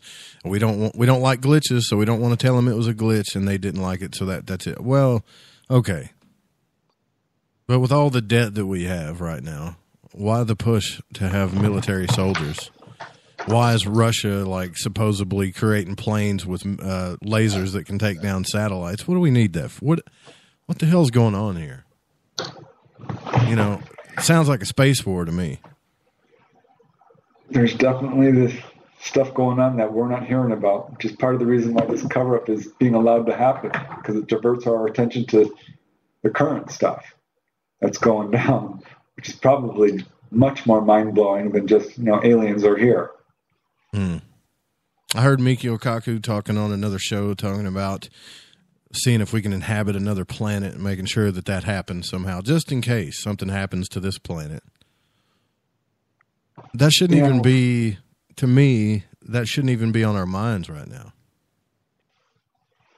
Well, I think it's actually a good idea, but we've got a lot of problems in so many different areas. Are you going to have the money to get into a rocket and go to Mars? Because I'm telling you, if that day comes, speaking of coin, the only people that are going are going to be the people that have the coin, Well, look at it this way. We have a defense budget that's out of this world. So much money, it's all going there. And if we were to start spending money on real projects instead of weapons to hurt each other, well, we could make some real progress on this planet. It just, and I think that is going to happen. We are going to. I don't know, man. It sounds like aliens are interfering with our connection. Can you hear me? Yeah, I can hear you. Okay. But, those laptop mics are sensitive, man. I could hear a mosquito fly by if it did fly by. But you got some interesting information in this book. I really think everybody should grab a copy. It's not expensive at all. I'm not here to promote people's books, but I am here to just look at this stuff.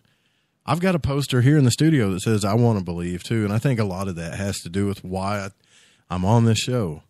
But the more stuff that gets presented to me, even though I haven't experienced it myself, the more I'm starting to believe, And I mean, in a guy in your case that has interviewed so many people, you still have your doubts about certain things, and I can respect that. Yeah, well, I'm not doing this for the money. I initially got involved because it was not good news. Hearing that my sister-in-law had seen a UFO and aliens, my brother chased a UFO, and people at work were seeing UFOs and had missing time. I was like, I couldn't accept it. I had a real hard time with it, and still have a hard time thinking that people aren't taking this subject seriously. It's not taught in schools at all. It's not in the mainstream quite yet, but it's getting close. I don't know. I'm not getting rich doing this by any means. Yeah, I have a full-time job. Well, people think that. They do. They think that authors, they come on these shows and they do all these radio shows so they can sell 1 million books. And I'm telling you, after talking to so many authors, even real big named authors, it ain't that great out in the field, to be an author right now. And I think there's more to that. I think Amazon and some other things have something to do with that. But I will say that I'm glad that you guys are doing it. And I just wonder who else is studying these undersea UFO bases other than you right now. Who's another researcher that we should be paying attention to that's talking about this?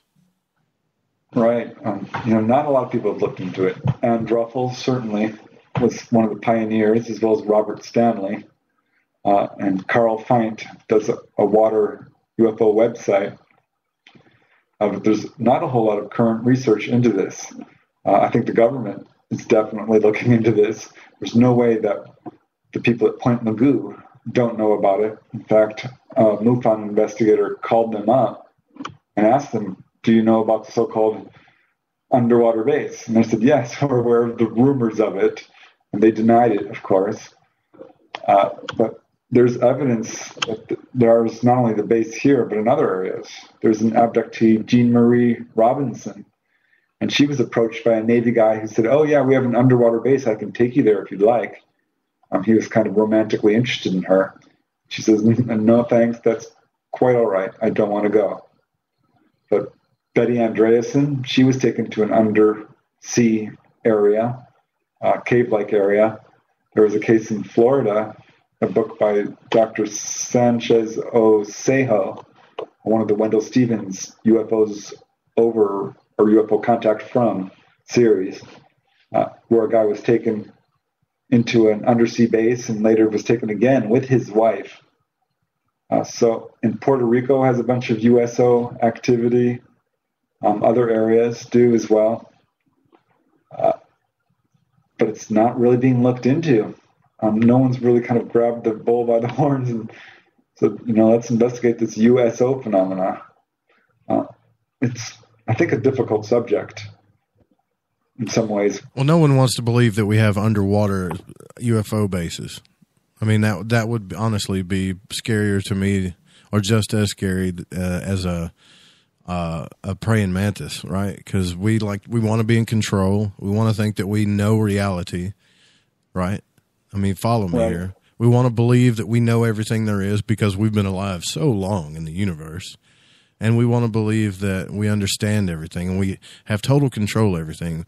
We damn sure don't want to believe that people have control over our psyches or we can be missing time or things like that. But, I don't know if you know or you're familiar with George St. Pierre, but an MMA fighter. And he came on the Joe Rogan podcast. And this guy really convinced me of a missing time event because he was so reluctant to talk about it because his friends, Joe Rogan and these other guys were kind of mocking him and laughing about it. And this is a Canadian mixed martial art fighter, didn't really want to talk about it. He was like, let's talk about something else. Let's do something else. So they kindly just pushed him into talking about it. And he said, all I can say is this, that I felt like what a fish would when a fish was pulled out of water. That's what I felt like. And you could see his face turn white while he was talking about it. And that, my friend, freaked me out because George St. Pierre is a highly respectable Canadian fighter. He don't talk about stuff like that. And just to see the look on his face when he talked about it kind of freaked me out. Yeah, it still freaks me out when I'm talking on the phone with people and I start hearing certain details that are really rare. Or, it's not uncommon for people to, bust into tears and just start sobbing. And a number of people do contact me to sort of, looking for some emotional support, which I'm happy to give because they don't have anyone to talk to or get, be taken seriously when it comes to this. Right. Mook Boy makes a good, a real good point in the Spreaker chat. He says, we know more about the moon's surface than we do what's under our seas, what's in the ocean. I mean, it was just like last week they declared another species of shark in 2018. You're just now finding another species of shark. I mean, how much of that ocean? By the way, we just discovered 200 miles of Mayan tunnels underwater. Right. Yeah, there's probably lots of secrets still coming up from the depths that we don't know about because it's so hard to get down there. And the pressure is just... it's intense the deeper you go, obviously. And there are very, very deep areas throughout our planet. The Mariana Trench, of course, the Monterey Trench is very deep, which is at the far northern end of California. It has trenches that go all the way down to the Catalina area. I think there's going to be a lot of surprises coming up from the deeps of our oceans. I mean, I love to talk about science, too. We've even got a resident scientist, Eric Markham. But, I mean, if you want to go all science on this, you can always go listen to Bill Nye. Bill Nye the Science Guy. That's a great show. Or great guy, right? But this is I'm no scientist, and I don't think you claim to be one either. You're just looking to, collect evidence and put the parallels together, right? Yeah, pretty much. I do the best I can, collecting accounts, comparing them to each other, visiting these locations, coordinating with other researchers, going as, standard investigative work, really. But it's talking to the people, going out in the field and getting your elbows dirty, I think is the real. Armchair research is fun, don't get me wrong, and very valuable. But tromping through the fields is where the fun is at. Talking to the people, going to the witness locations, trying to call down UFOs yourself, seeing them. And when you get hold of a major case, boy, that's when it's like, there was one case on Catalina Island involving 11 witnesses. I had just this incredible encounter. I was able to interview 3 of them, which is pretty unusual for a group encounter. Their encounter was amazing. Can you talk about it a little bit? I don't want you to give away your book, man, but if you can talk about it, that'd be great. Yeah. It's one of my favorite cases in the book, really. The main witness that I talked to was Jonathan Fox. The others wanted to be anonymous, but he was an actor on the Jeffersons and Three's Company, had a part on Fame, and eventually moved to New York, where he works as, a writer and doing other things. But every year, he and this group of friends, all kind of young, up and coming actors and writers and photographers and artists, creative types, would go to Catalina Island, Blackjack Campground, and have this sort of themed party for the 4th of July weekend. And they did this in 1982, and the theme on that year was E.T., which had just come out. And everyone was supposed to, dress up or bring a party favor of some kind. One guy brought a phone, sort of a, unplugged, no batteries or anything. Another person brought little flare-like blinkers.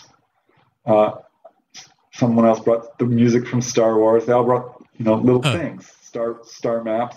Sure. And just, we're kind of joking around, right? Not really expecting anything to happen, because I've done this many times. And no sooner had they gotten up there, set up their tents, the whole group is there, 11 people. And these lights come, first this fog comes barreling in, followed by these lights. 3 lights, which kind of hovered there about half mile away. And the group finally just gathers up, and they're looking at them and thinking, what is this? What could this be? It's not a plane. It's not a boat. They're going through all the things it obviously isn't. And the temperature starts to drop, and some of the people think that they can see a UFO behind these lights. They start to get really nervous because it's getting closer at this point. And suddenly this light show happens. These objects start blinking back and forth to each other as if communicating or putting on a display. And everyone was going, ooh, and ah, watching this thing. And some people were now getting more and more frightened. One guy, he was very skeptical, didn't believe in UFOs, and he was getting really upset. He started to get pretty emotional about it. And when the UFOs started to move closer, this upset a number of people in the group. Jonathan was like, get ready, guys, we're going on board. And that was it. Some people couldn't take it, and they ran away back to the campsite, which was, a good 100 yards away at least. And that's when these UFOs approached. They dropped down these little smaller craft, about 4 or 5 of them, 3 or 4, hard to say, which approached the group and started swirling around them on all sides. And this caused total panic within the group. They were screaming. They thought, we're about to be abducted for sure. One guy did see a large craft hovering over him. Others saw beams of light coming down.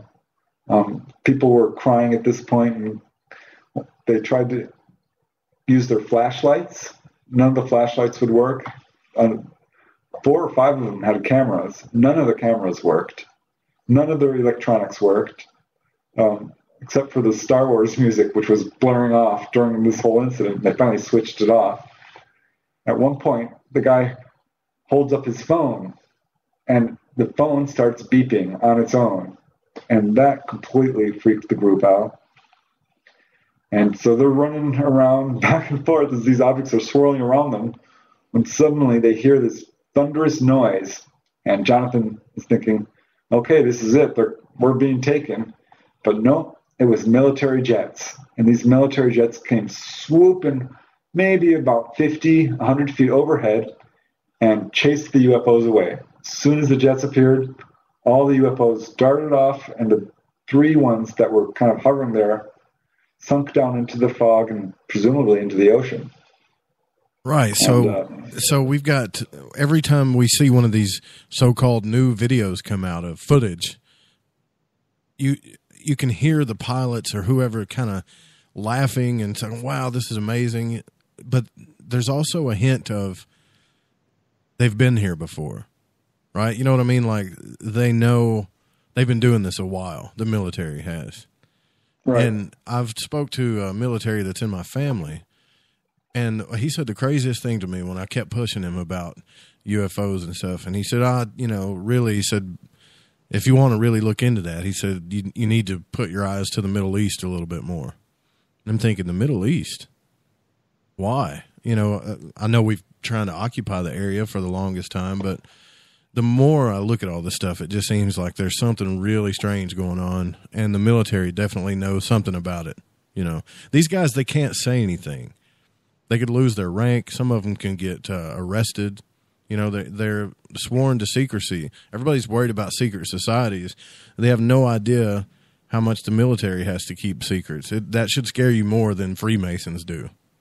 Yeah, the Navy is neck deep in this. And what's really interesting is there's a lot of whistleblowers right now. They are going public, and the military is not retaliating, because to do so would be to be an admission of the validity of this phenomena, saying that, yes, you did see something.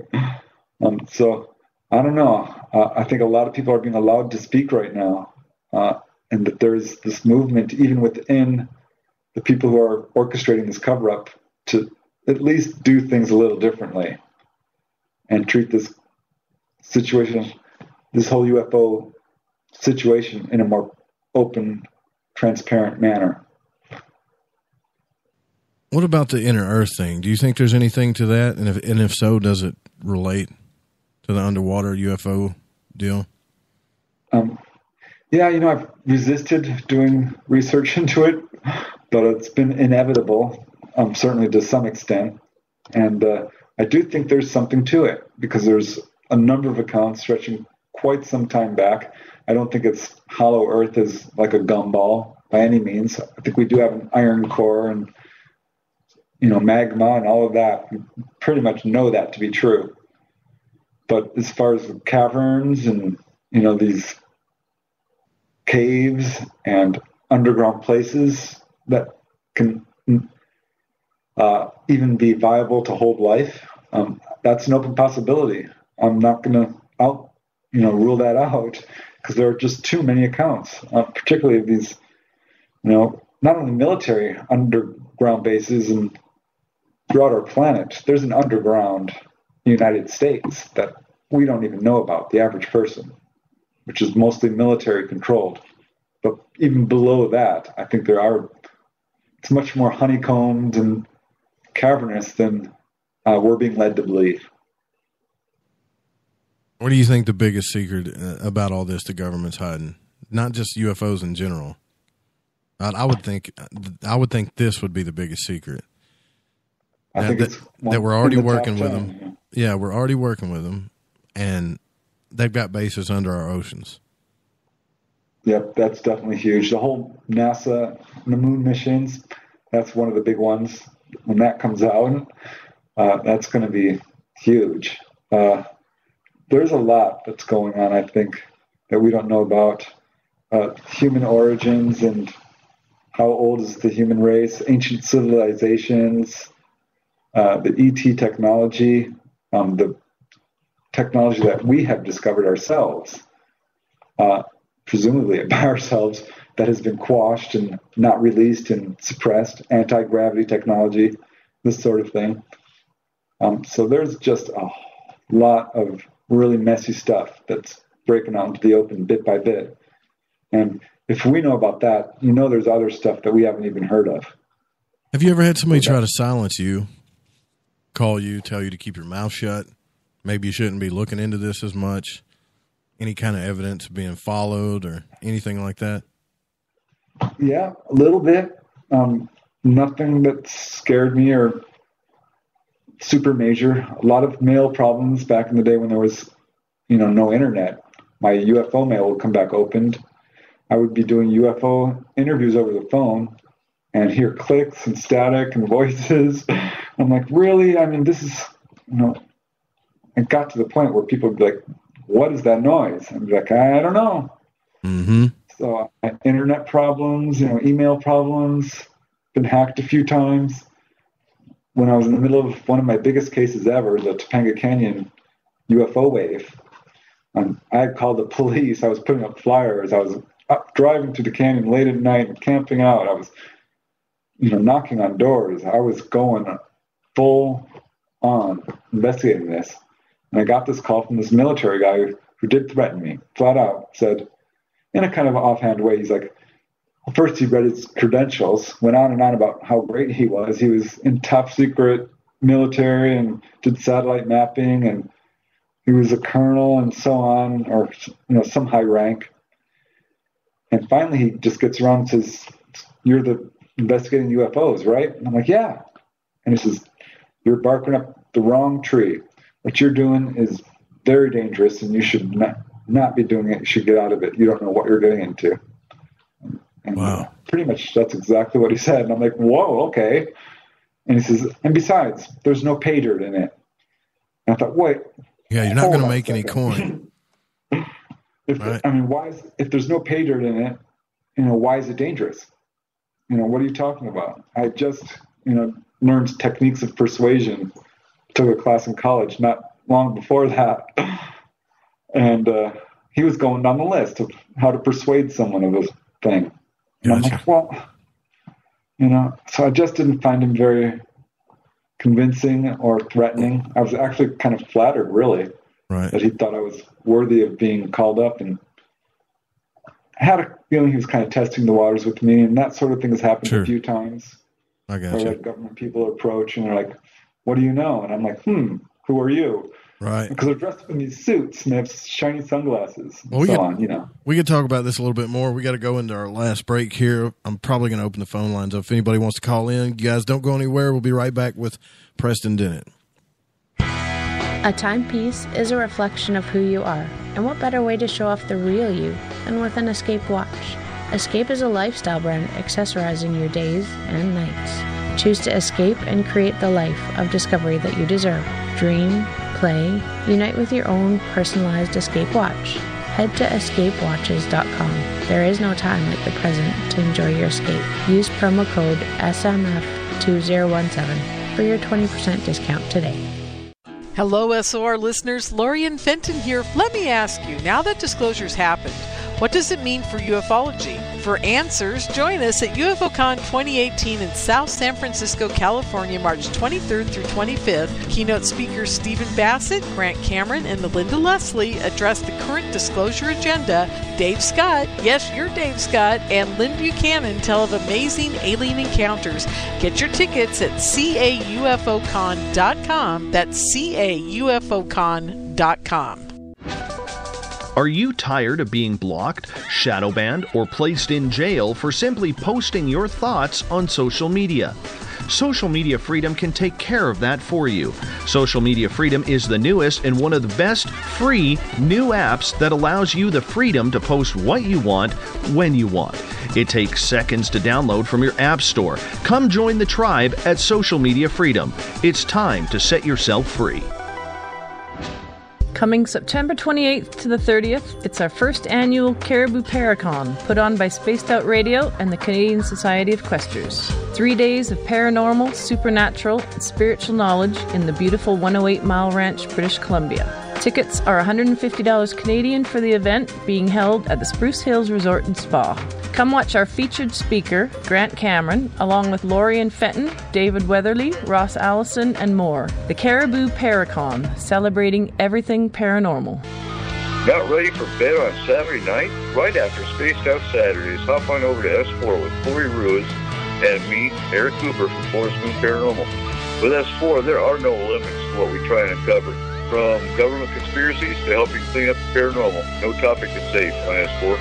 We get to the heart of the matter, of the subjects you want to learn more about. So tune in on S4 starting at midnight Pacific, 3 a.m. Eastern, only on SpacedOutRadio.com. This is Eric Markham, news editor for the Spaced Out Radio's The Encounter Online. We have put together a great team of writers and journalists from all over the world to bring you top-quality paranormal stories, from alien encounters to the latest conspiracies. You won't find any of that fake news here. True stories and top-notch reporting as we look to bring these experiences to the mainstream. The Encounter Online, only at spacedoutradio.com.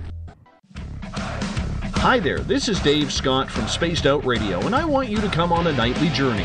Starting at 9 p.m. Pacific, midnight Eastern, every Monday through Friday, you can come hang out with me and the other space travelers. We have it all from Carl the Alien bouncing on by to those misfit gnomes causing havoc.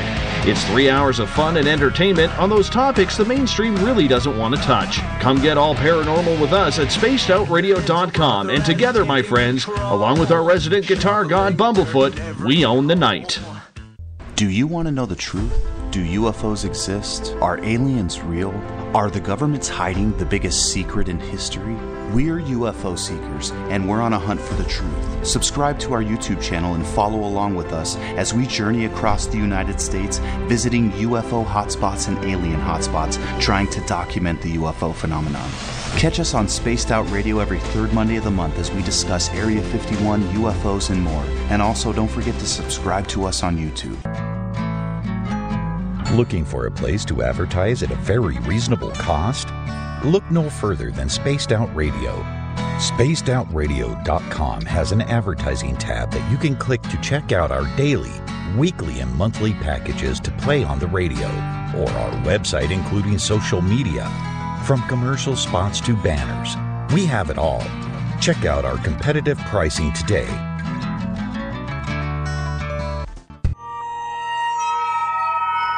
You hear footsteps in the empty room above you. A rocking chair begins rocking by itself. Don't be afraid of the things that go bump in the night. Reach for Spirit Storybox, the iPhone app the Huffington Post UK called the only ghost hunting app you will ever need.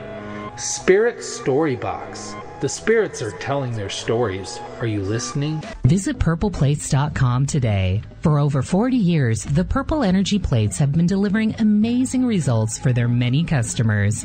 Inspired by the great genius Nikola Tesla, the harmony, healing, and energetic effects of the plates have proven over and over to be beneficial and often miraculous to thousands of customers. Check their site for daily specials and choose from their many energy products. You won't be sorry. Visit them today at purpleplates.com. It's Cosmic Sundays with me, Elizabeth Anglin, in Cosmic Passport. Let me take you down a 3-hour spiritual journey where we will get into everything from ET contact to Psychic Sundays. It's a journey of listening and learning together with some of the best professionals in their fields. You can tune in to Cosmic Passport at spacedoutradio.com every Sunday, starting at 9 p.m. Pacific, midnight Eastern.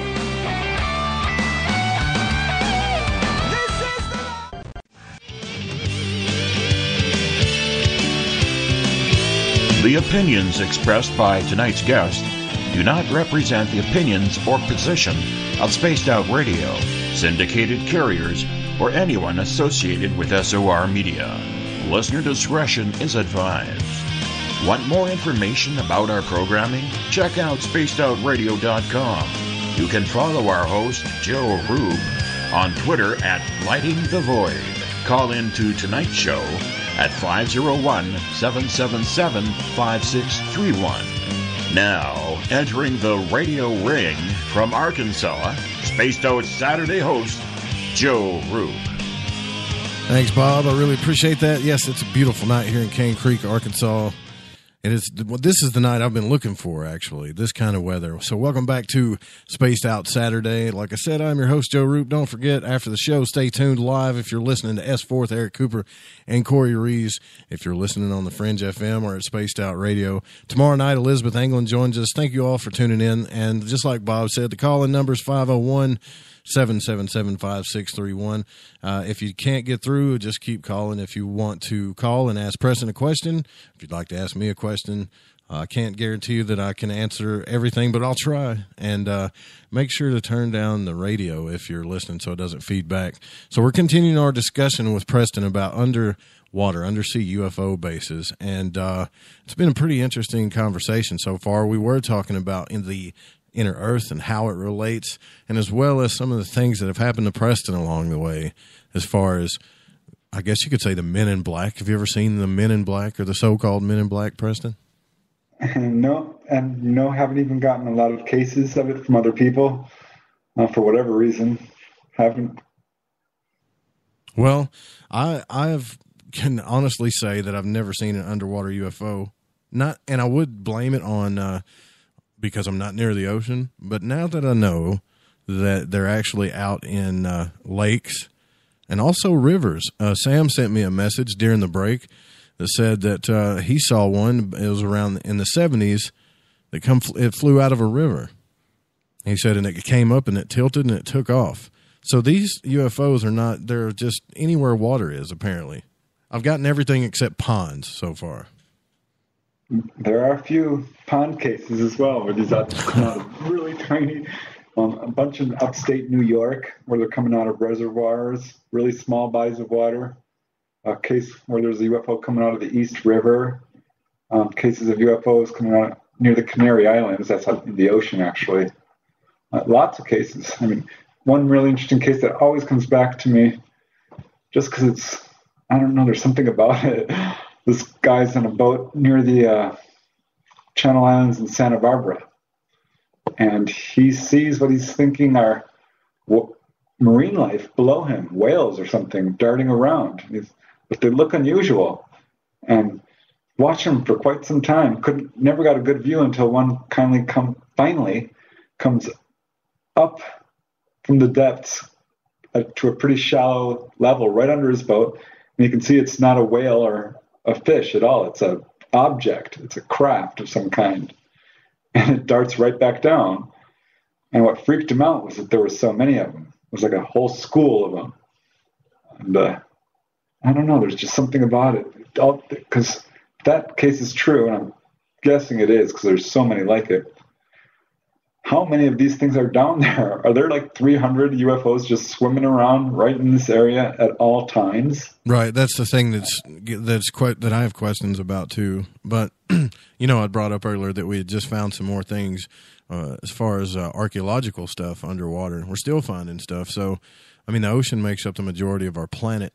There's so much stuff under there, man. We haven't seen. It's probably really incredible, actually. And I bet you a lot of it's secret.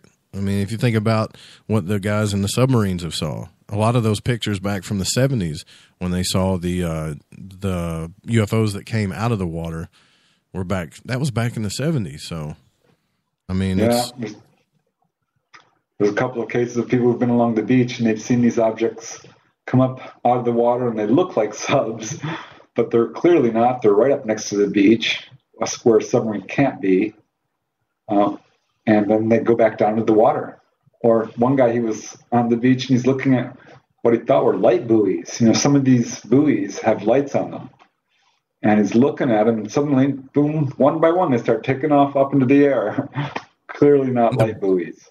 So he looked at like glowing buoys and he thought they were buoys on the water and they just started flying off? Exactly. So, people who are going in this one stretch of water, are seeing all kinds of stuff. There's one guy, he's on his boat off the coast of Catalina, and suddenly the ocean lights up under him, under his boat, and like 50 feet on either side. So this big, huge square of light lights up right under him. He says it was like a pool, being inside a lit pool underneath his boat. Whatever it was 10 times the size of his boat and perfectly square, or the light was at least. Just weird stuff. I can't go in the woods because of Dogman. I can't go out in the water because of aliens. And I don't know what I'm going to do, man. I mean, I just have to stay in the studio, I guess. That's where I spend most of the time anyways, I don't, what do I need to do to see more of this stuff besides just look in the sky? I mean, everybody's like, oh, just look in the sky more. I do that. I really do, Preston.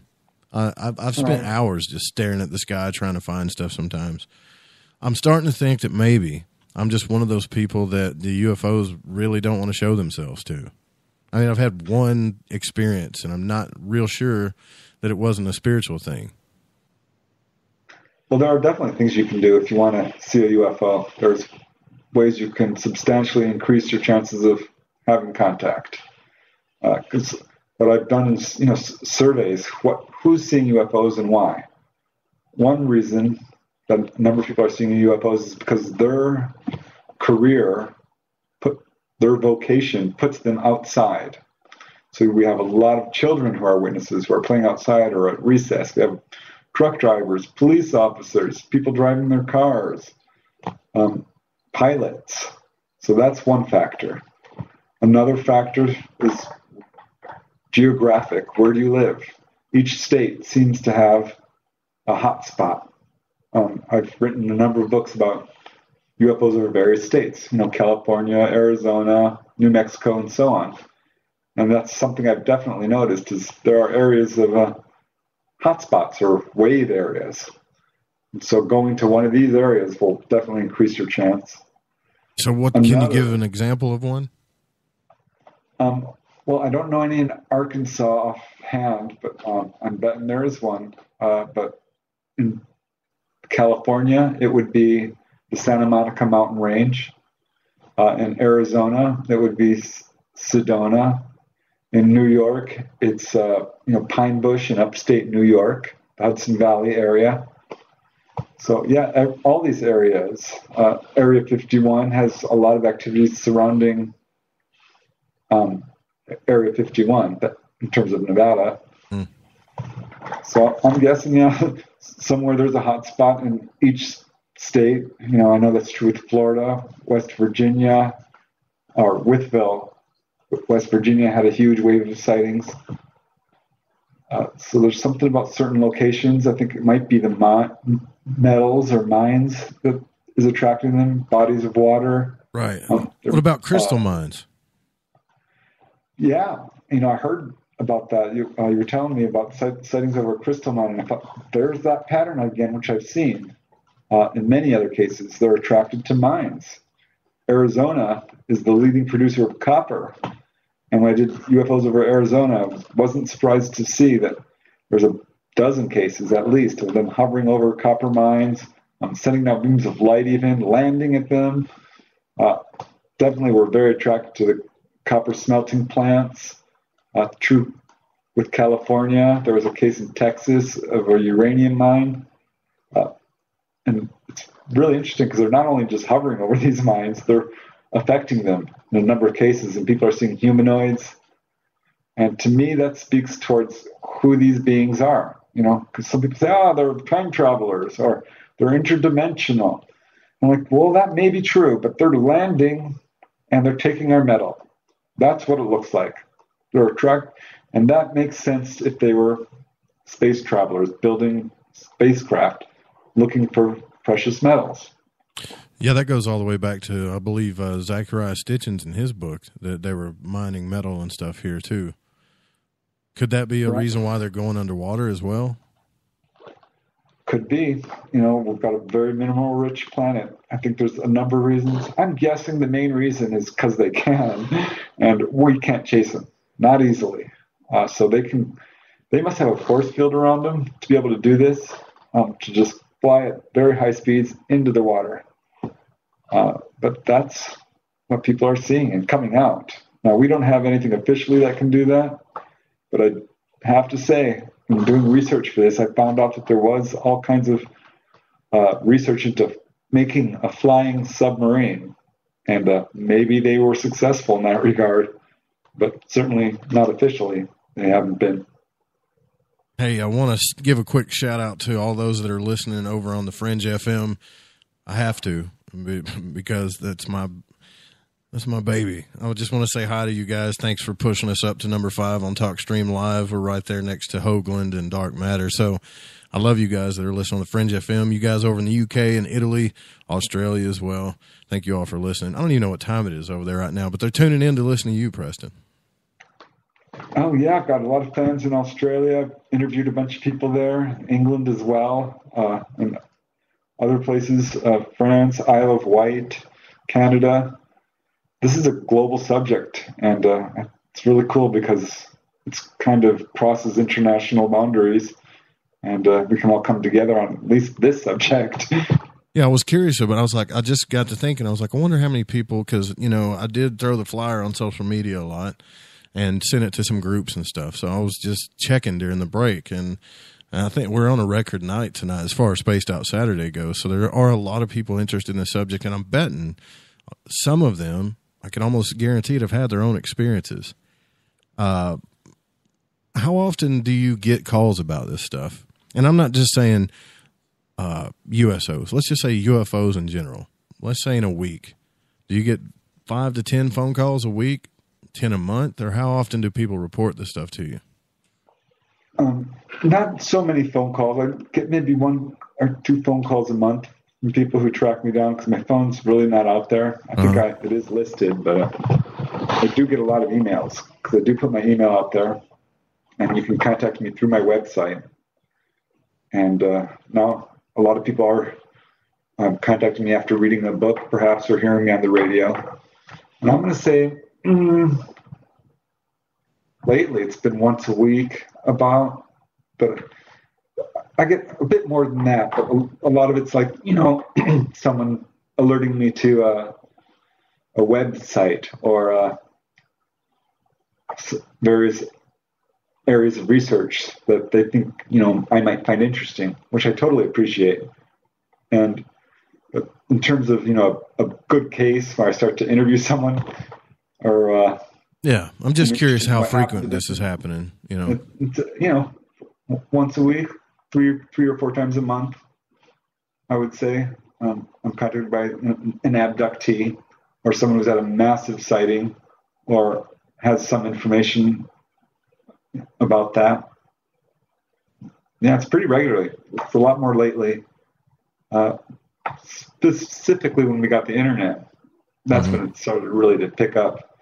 But early on, no, it was just, you know, I had a very small network of people, my friends, family, and coworkers, and it branched out from there. But once after I got a website and started putting out books and going on the radio and doing television appearances, it's been regular. I've got a stream of people coming to me looking for answers and willing to share their story, or, you know, often just looking for answers. Well, I can tell you that the guys in the Spreaker chat really love you because they've been asking a lot I've missed so many questions, I think, going through there. So if you guys got a question, you can put it in caps. But the Spaced Out Radio, this is why I like doing Spaced Out Radio and Spaced Out Saturday, because this crowd is so cool and open-minded. And, I mean, we can hang out with them for hours and talk about this stuff. I actually believe that the Spaced Out Radio crowd might be one of the people to finally get on the answers one of these days. And that was one of the questions I was going to ask you. Are we getting any closer to the truth based on your research, or is it more mystery? Are you just uncovering more mystery? God, I hope we are. Because there are times I just want to give it all up, sort of, because I feel like I'm not making progress. But if you look back over the past 30, 40 years, there has been progress, I think. In some areas, at least. It's a lot more accepted now. I think most people believe that, or know that UFOs are real, believe that our government is covering it up. I used to have to deal with debunkers a lot more than these days. I don't have to, for some reason, that just faded away.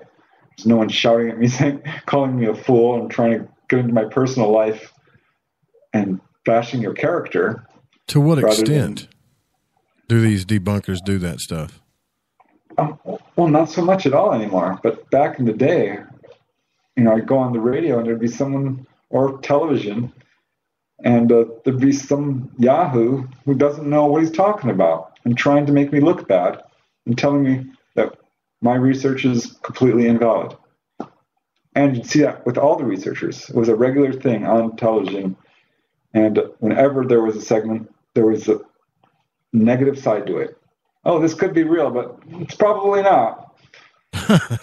And it's not like that anymore because now, we've made progress. Of course it's not. It's not like that. And, the government's kind of made it obvious something's going on, whether they're lying about what they have or not. They've made it obvious something's going on.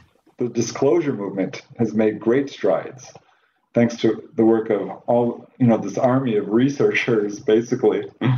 Very true. Some more prominent than others, but each person who has added their 2 cents is really important. Each whistleblower that's come out of the woodwork and told their story, that adds another brick to this, whole structure we're building, which is going to change people's minds about this phenomena. And that's been really exciting. Back when I got involved in 1986, 88, there was talk of disclosure. There was talk of, we're going to know the truth. And it never happened. And it still hasn't happened. But boy, we've had some real doozies. There's been some very high-level officials saying that they've seen stuff. Governor Fife Symington, that was big. Paul Hellyer, Defense Minister of Canada, huge. So as more and more high-level figures come forward, as more gun footage comes out, as more landing trace cases, all this is building up. And we're at a point now where we've made some extraordinary progress in terms of knowing that our government is involved with this, has the crashed saucers, has the alien bodies. I think most people know that that's true, or certainly believe it. Yeah, I really believe we should be burying our tinfoil hats right now. Oh, God, I don't know. It's time to bury the tinfoil hat, for sure. Let's see, we got 80, I think it's 805 area code. You're on the air with Preston Dennett. Hello, Preston. Hello, Joe. It's Eric, the Awakening Man. What's up, Brother Eric? How are you?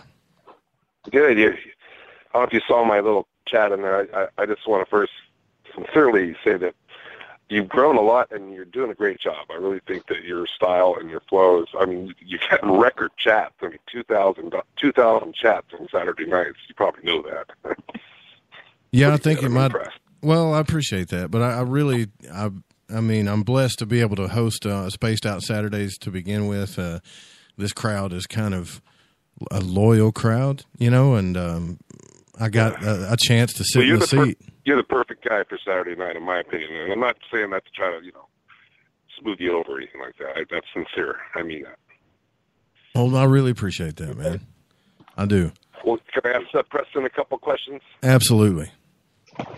Hey, Preston, I respect what you do because I've been trying to do what you're doing, but only for 2 years, and you've got like 30 years into this. So I'm just trying to imagine what it would do to my mind and my soul to have to do this for 30 years. It's just, it can't be. I know it's fun and it's exciting, but it's not easy. But in your research back in the late 80s and the early 90s, I know you got a lot of knowledge about Sedona. Did you ever bump into a guy named Tom Dongo? Well, certainly I know who he is. Did a number of books about the Sedona area. I'm not sure if I've really met him face to face, but I think we have corresponded a few times, or met maybe at conventions. I know who he is. Yeah. Okay. Yeah, I just was curious. But what I really wanted to ask you about is, for me personally, it's once I got to the point in my mind that I was convinced that UFOs are real, and that I'm pretty much convinced, even though I've never met an extraterrestrial, but I have talked to as many people as you have, but I've talked to enough people to be convinced that we are being visited, whether they're physical or non-physical, extra-dimensional, whatever they are. I just know that we're not alone. That's just my heart. But now I'm in this rabbit hole where, okay, going deeper. Have you gone into the rabbit hole of, for example, cloning, and not only human cloning, but the alien cloning, and even things like organic robotoids. Have you ever gone down any of those rabbit holes? To a certain extent, yeah. I know there are cases where people have seen clones of themselves on board ships, twins, if you will, identical twins. And there's this whole weird twin thing that the UFO people seem to be very interested in. A lot of people who are twins, that seems to attract them. But no, haven't looked super much into the cloning from the scientific angle, at least. Yeah. What's up with this Tom Dongo guy, though? I mean, can you fill us in on that? Yeah, I don't know if you got a chance to hear Gigi and Cortana last night on the show that they did. Shift Happens. That I didn't get to. I guess yeah, you got to check it out. It's pretty interesting because I guess the guest they had scheduled, I think his name was McClure, couldn't make it, so he called me up, and I happened to be driving with Tom Dongo because we were doing our little research investigations and whatnot out in Sedona, as a matter of fact. And Tom was, it's pretty amazing. He was a researcher, and he actually spoke on I call it the circuit, the UFO circuit, where you go out to these different conventions and conferences and speak for. He did it for 20, 30 years. He did it, and he actually used to hang out with people like Bill Cooper and Wendell Stevens. Bob Dean. I mean, he used to break bread and drink and party and have conversations. Kind of like, when you go to conferences nowadays, you get to meet these people. And he was a speaker, and he did a lot of research on he wrote 7 books about Sedona and supernatural Sedona and the mysteries of Sedona, and he was out there at the Bradshaw Ranch. Oh, that's a question I can ask. Do you have any knowledge or information about the Bradshaw Ranch? Because that's an area that's pretty interesting out there in Sedona. No, I don't. I've heard peripherally about it, but yeah, okay. I'm a fan of Tom Dongo. I've got a couple of his books, and I know Sedona's Arizona's hot spot for sure. What he said was that between about 85 or so to 95, it was like a hot spot. It was kind of like they call them flaps now, where there was a lot of activity. Matter of fact, he said that it was just about every night that people were reporting and seeing things all over the area. And then right after 95, roughly, more or less, it just died down substantially. But there's still activity out there, but it's just not booming like it was at one time. What are you digging into nowadays? I'm curious, because I know you've got so much information. Is there any certain area that you're kind of looking at that you're trying to understand better, now that you've probably got a pretty good grip on the topic anyway? I've covered it pretty generally. Done a lot of investigations of various aspects of UFOs. And right now I'm looking back into UFO healings. I wrote a book. That was my first book. Covered 100 cases. And I've interviewed people from all over the world. England, Australia, Norway, Finland, France, Canada, who have had UFO healing experiences. Got probably close to 200, 250 cases. And I'm just sifting through that and trying to make sense of it because, wow, it's just a lot of information. And that's my next big project right now. But I want to do another book like Inside UFOs, which covered really close encounters, because I've gotten so many interviews recently from so many people who've had really incredible encounters. I really want to get that information out. Eric, what's your thought on the praying mantis? I'm just curious. Yeah, geez. I couldn't give you anything to add to that cup of coffee. That's a tough. I'm starting to become obsessed with that thing, since Preston told me about it. Yeah, that's a tough one. I mean, I could speculate, but it only would be based on information I've heard other people talk about, because I've actually never met anybody that's claimed to have an experience with the praying mantis personally. But obviously, I've heard about the grays and the whites. But one thing that Dongo told me about 3 weeks ago, right in Cottonwood at a Safeway store, he said that he was in there shopping, and there was 2 people in there that he said they were not fully human. They were either hybrids or they were some sort of I'll just use the term, whether they were Arcturians or Palladians, I don't know. But he said that they were obviously not fully human, and it kind of blew his mind. But then the healing thing that the guests mentioned, the healing, there is a lady that I was hanging out with staying at her place up there in Rimrock, Arizona, which is not too far from Sedona, who was abducted with 2 other people about a month and a half ago, right off her porch. And she said that she actually had a healing experience. And then she brought out some lady that was a very well-known psychic, I can't think of her name, and brought her to the house, and she did a reading, and she said that they had 3.5 hours of missing time. They were out on the porch about 9 o'clock, and then suddenly they were out there, and they're looking at each other, and they're like, it's cold out here, let's go inside. And then they went inside, and she went and got her cell phone by her bed and looked at it. It was 12:40, and she couldn't figure out what happened to 3.5 hours. But then the psychic said that a craft landed out in her backyard, and three ETs came out and took the 3 of them and did some sort of healing on all 3 of them, actually, which was, anyway, I mean, I can't prove any of it, but I believe the lady because she's a very serious, sincere lady.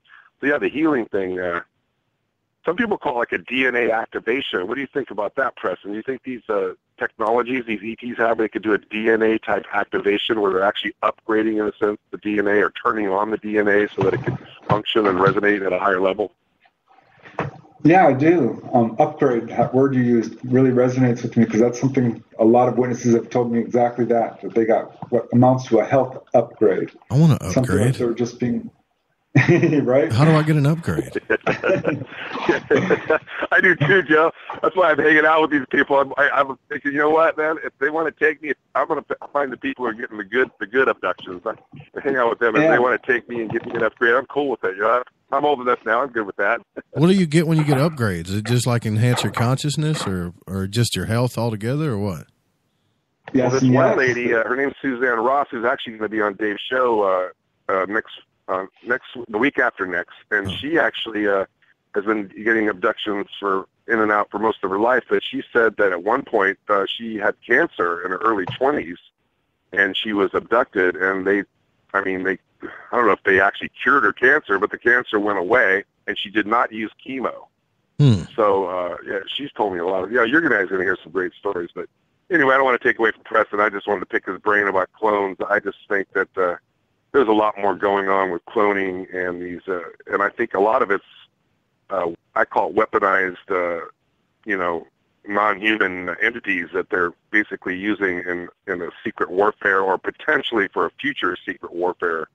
Because that's what the space thing, I think, is about, too. Is I don't really think that they believe that they can beat aliens in the sky, but I think that they want to at least put it out there so that if they have any kind of chance at all, at least they're putting an effort at it. But as we all know, it's that technology in the hands of madmen. It could be the destruction of all of us, but I'm not going to beat on that drum too hard, though. All right. Well, thanks for your call. Interesting name you got there on the caller ID, by the way. What's that? Say that again. It's an interesting name you got there on the caller ID. I don't understand it. I don't even know what it is, but don't say it on the air, please. Thanks for calling in, brother. I try to stay incognito, so as best I can. I got you. All right. Thanks for calling. I'm going to hang up and listen to you guys. Thanks a lot for taking my call. No problem. The Awakening Man. Everybody plays their part. We got radio hosts, then you got authors and researchers, and then you got guys like the Awakening Man, who I consider the Nightcrawler of the paranormal field. You guys, you've seen that movie, haven't you, Preston? Which one? Nightcrawler, or I think that's what it was called. The guy that is just trying to get to the scene of the crime the fastest and tape it and record it. That's Eric. He goes around to all these conferences and talks to people and stuff. Pretty interesting fella. But what do you think about that? I mean, honestly, the secret space program. There's a lot of stuff going around about the secret space program that some of it's just way too far out there for me to sink my teeth into, to be honest with you. Right. There are some books that I read that are really popular, and I'm like, not sure about this. Like, the Federation and all this stuff. Hey, look, I'm just asking questions, right? But I know it's kind of contradicting myself to say, Preston, that I think there's something going on with our government, like Eric's talking about with the military and maybe, ET life. But then again, is there this galactic federation, like Star Trek type stuff, where we're buddying up with like blue chicken aliens and nobody knows about it but 4 people? hell, why wouldn't there be a federation? There's something. If these aliens are real, they've got to have some sort of social organization. And I'm not questioning a secret space program. I'm questioning the stories that are being narrated to us right now. Yeah, well, I know what the research I've done, and certainly I'm familiar with research of, some of these secret space researchers, and some of it is impressive, and some I'm just not ready to believe until there's more corroboration. Well, I'd have to say I'm one of those people. I haven't gotten it. I've gotten contacted by one guy on his deathbed. He was in a hospital when he actually contacted me. Could barely see, was very sick, expected to die, and I think he probably did at this point, because that was a couple of years ago. Mm-hmm. And he wanted to get this story off his back before he died. And he described how he was a government subcontractor for Edwards Air Force Base and other places, and was pulled to Edwards Air Force Base for a project, and was walking along, being led around by his employer, and they passed this hangar, and it was open, and inside was a flying saucer, and it was floating off the ground. Oh, cool. And he's like, whoa, look at that. And his friend got white and said, keep walking, don't react, and let's get out of here. Said he wasn't supposed to see it. Okay. And he's like, well, what did we see? What did we see? And he says, I'm not telling you. Don't ever ask me again. And what happened was this guy that I interviewed got called back for another project by his same employer. And he said, listen, I'm not doing it unless you tell me what I saw. And his employer's like, fine. What you saw was technology reverse engineered from UFOs. That was a saucer that we built, which is using anti-gravity technology. And that's all I'm going to tell you. Well, there's this whole notion of, don't throw the baby out with the bathwater, right? I'm sure you've heard that before. And sure.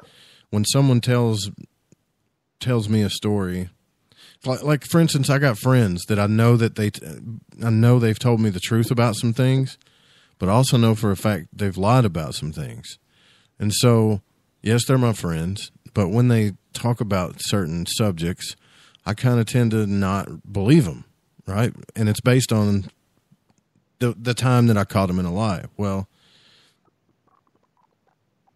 I don't even know if I should talk about this, but I think it's important is what I'm saying, Preston, because right now we're at the precipice of disclosure. And we're in a very sensitive time, I believe, as far as information goes. Got some police coming by, huh? Yeah. But we're in a very sensitive time, and I really think that we've got to discern stuff when it comes to the stories we're being told and what the masses are going to choose to follow. Because keep in mind that the entire job of a politician and the Senate, I'm sure you guys have watched Rome or whatever, is to just push back the mob, basically. Do what they got to do to keep the mob off of them. And I think that's what's happening with the DeLong camp. I think that's just a pushback to get the mob, because like you said, there's so many researchers out there. There's so much pressure that they got to give us something. But I don't know what I'm trying to say. It's hard for me to believe. I'm just saying this. I've caught some people in this field and just flat out horse crap. And then they're telling other stories that I'm supposed to believe because everybody else does. And it's very hard for me to, is all I'm saying. No, I'm totally right there with you. And I'm not going to name names, but there's some major researchers who are on my naughty list. I don't believe a word is coming out of their naughty mouth. List. You're so polite, Preston. I appreciate that, brother. And I'm not going to badmouth them, but it's disturbing to say the least to see, people take hold of a major case and then backtrack and debunk it, and things like this. Or to just release all this disinformation. I'm like, this can't, no. And well, we always look at things like a courtroom would. And I think John Anthony West told me this, and this was off air when I was doing Lighting the Void. He said, if you're worried about what the truth is, follow the money, look at the agenda of what's being told to you, but also consider the evidence. What would a courtroom consider evidence. Well, in your case, how many eyewitnesses do you have of this stuff? Countless eyewitnesses, some telling the same stories, right? Right. That itself, with a few pictures, can really, that can condemn somebody to jail. On the other hand, when you have one person that's telling a story and they ask, where is the source of your information? And all they can say is they've got an insider. That wouldn't hold up in court, right? Or am I wrong about that? No, you're absolutely right. And that's why I'm not going to buy some of these cases. And, in terms of this is how you fight disinformation. You collect case after case after case after case after case, and you start to see a pattern. And when something is a complete outlier, you're like, well, this is not what is actually happening. So until, there's certain ET types being reported, I'm like, well, I've never heard of that, and things like this. If I start hearing similar stories coming from a wide variety of sources, then I know that I'm dealing with truthful areas. I get something that's just completely off the wall, and I feel like it's probably disinformation. I don't feel like I'm getting contacted by a lot of people who are deliberately hoaxing me, but I imagine there's a number of people out there who that's their job. They're hired by the government to debunk this stuff, to make it look bad and provide disinformation and cloud this subject up. And I'm guessing that some of these people are probably pretty successful, and some of the information out there is not to be trusted. As a researcher that's been in this field for a while, someone that's just getting into it, say if I decided tomorrow I wanted to investigate UFOs, I wanted to join UFO seekers, right, and join and help them out and do my thing and become a researcher. Looking back on everything that you've done, what would you tell me to watch out for? Or what would you tell me to be careful of or make sure that I don't do? Well, I'd say cover your butt. Always give credit where credit's due. Never do an interview that's unrecorded. So things like this. I mean, you got to take your lumps and learn the hard way about this, and the danger of groups and the politics that goes inside them. I already know about that already, but it's got to be in the research field too, right?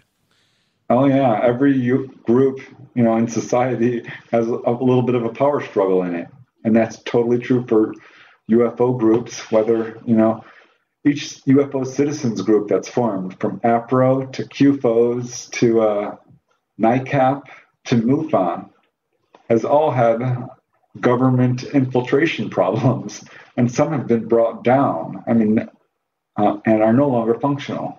APRO was spied upon. They proved it. The CIA was spying upon them. NICAP fell apart when it was infiltrated. MUFON has had a lot of turnover problems in terms of who's running the organization, and a lot of controversy surrounding some of its membership.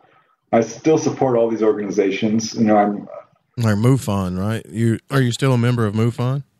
Oh yeah. I'm very glad for MUFON. Is it perfect? No, but it's the largest group we've got. It's very influential. It's filled with all kinds of people who are absolutely, admirable people. I mean, Sure. They're very interested in this field, and they're, trying to solve this mystery in a way that's, should be done. But I've got friends in MUFON I'm sure there's as well. people in there. I'm sure there's people in there who are, keeping close tabs on things and reporting to the government, because if this subject is top secret, and we know it is, they're keeping close tabs on everything. And that would be the place to do it. Do you want to know what disappoints me the most? And I'm going to tell you this, guys, because I've always wanted to rant about this, but I want to do it now with you on here because you are one of the people that I'm actually proud of in this field. I'm just going to tell you. All right. It's really cool to talk to you. I'd love to have you on the show anytime. But I've only been in this for a couple of years, as some of you know. I'm not an experiencer. I haven't been taken in a ship. I haven't done any of this stuff, and neither have you. Like you said, you're just a researcher. But what I can say is there's been some major disappointments in this field that people have laughed at me for not realizing about, that are almost heartbreaking sometimes. And it's hard to talk about, but there's some political things in this field that are just coming to light to me that have really almost depressed me to the point of not even doing a show sometimes. But I love this field, and it's not the audience. The audience is what I love the best, the listeners, this crowd.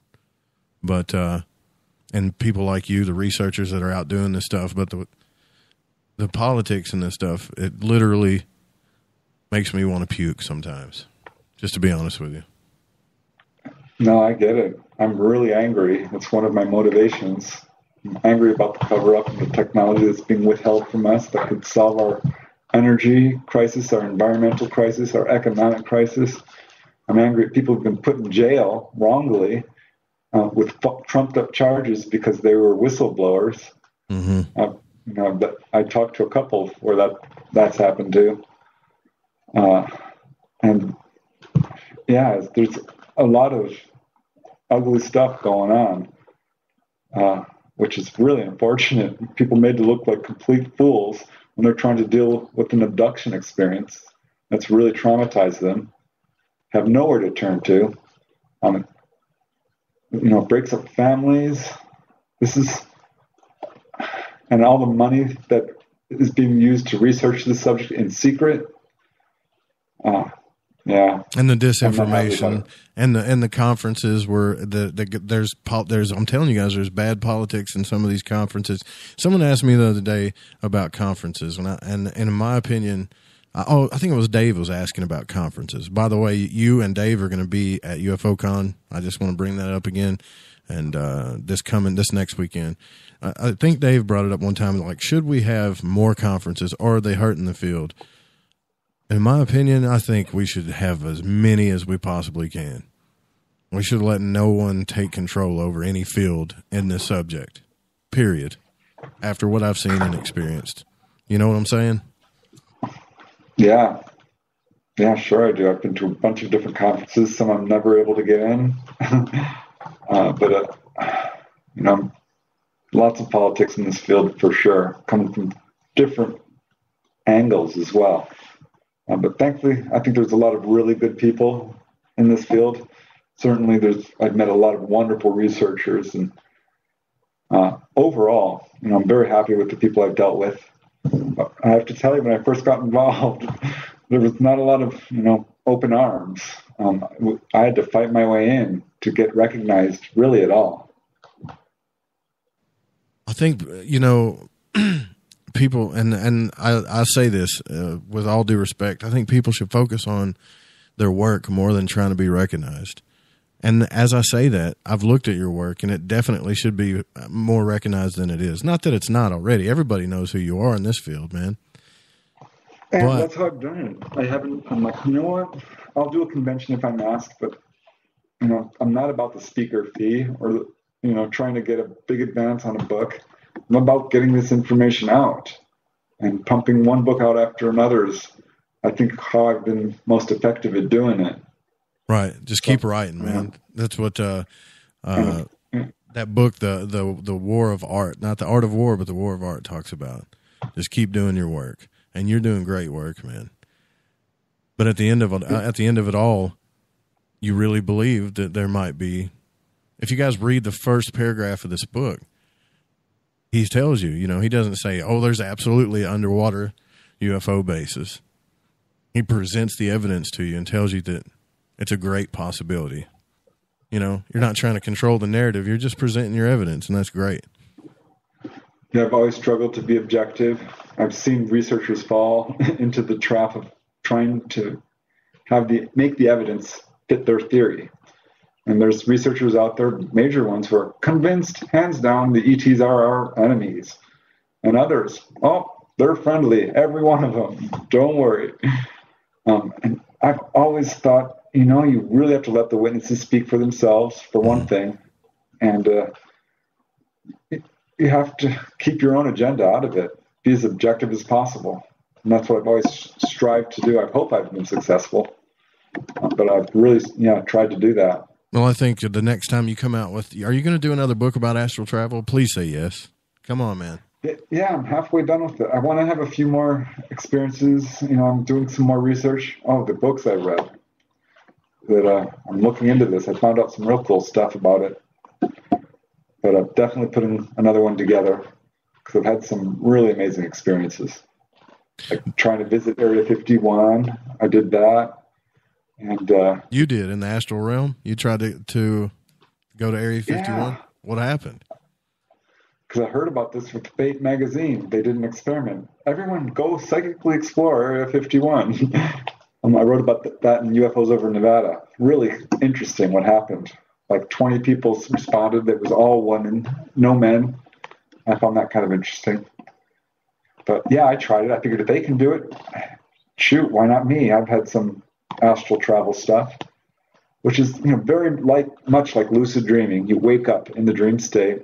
For people who have never done this, I think it's one of the most common psychic experiences. Flying dreams feel very much like an out-of-body experience. But when you actually have one, you know it. You can see your body. You're flying around your house. It's real. Can you go underwater? Real can be. Yeah, you certainly can. I've done it. You can go through telephone wires. You can walk through walls. You can do, go anywhere. But it's difficult because controlling your flight is not always easy, or your destination.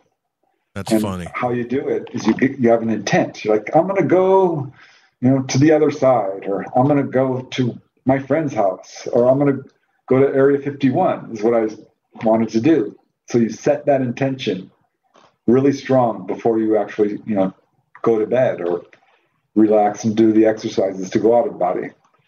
And what happened in my case is I felt the vibrations. I'm like, oh, it's coming. I'm going to have an out-of-body experience. I was in the middle of the night, and I'm laying there, and I popped out. It was actually early morning, and I jumped, flew up through the roof and hovered about 50 feet above the house. I'm trying to remember what my intention was, what my agenda, what I wanted to do. And I remembered, I'm like, Area 51. And so I kind of gave that mental command and did a spiral into the air and zipped real fast. Sometimes when you do this, you kind of travel slowly, or 50 miles an hour, and you're just flying along. Other times you teleport, I guess. You just instantly appear at your destination. And that's what happened. When I got there, I couldn't believe it. I was breathless, and I was so excited. I just couldn't believe it. I was coming in for a landing over Groom Lake there. I could see it. It was beautiful. Early morning, I was kind of surprised by the distance of the hangars between each other and how large this space was. I saw, some people walking around in military fatigues. I saw army-looking stuff. And I landed there on the ground, and I just got really scared suddenly because I thought, you know what? I'm going to go in one of those buildings, and there's going to be aliens in there. And that kind of freaked me out. And I didn't do it. Really? After all that, you didn't go in? Well, I got pulled back. And the problem is when you feel fear out of body, it pulls you right back into your body. Even if it, just a little bit sometimes will pull you right back in. You didn't think I was going to get you on the show without talking about this subject at least a little bit, right? I apologize. No worries. And I tried it again, and I had this really weird, kind of awful dark dream about being inside Area 51. It was a little bit more than a dream, but it wasn't quite out of body. I'm guessing I made it there, but I don't remember it, right? Because that happens. Yeah, you lose your memory.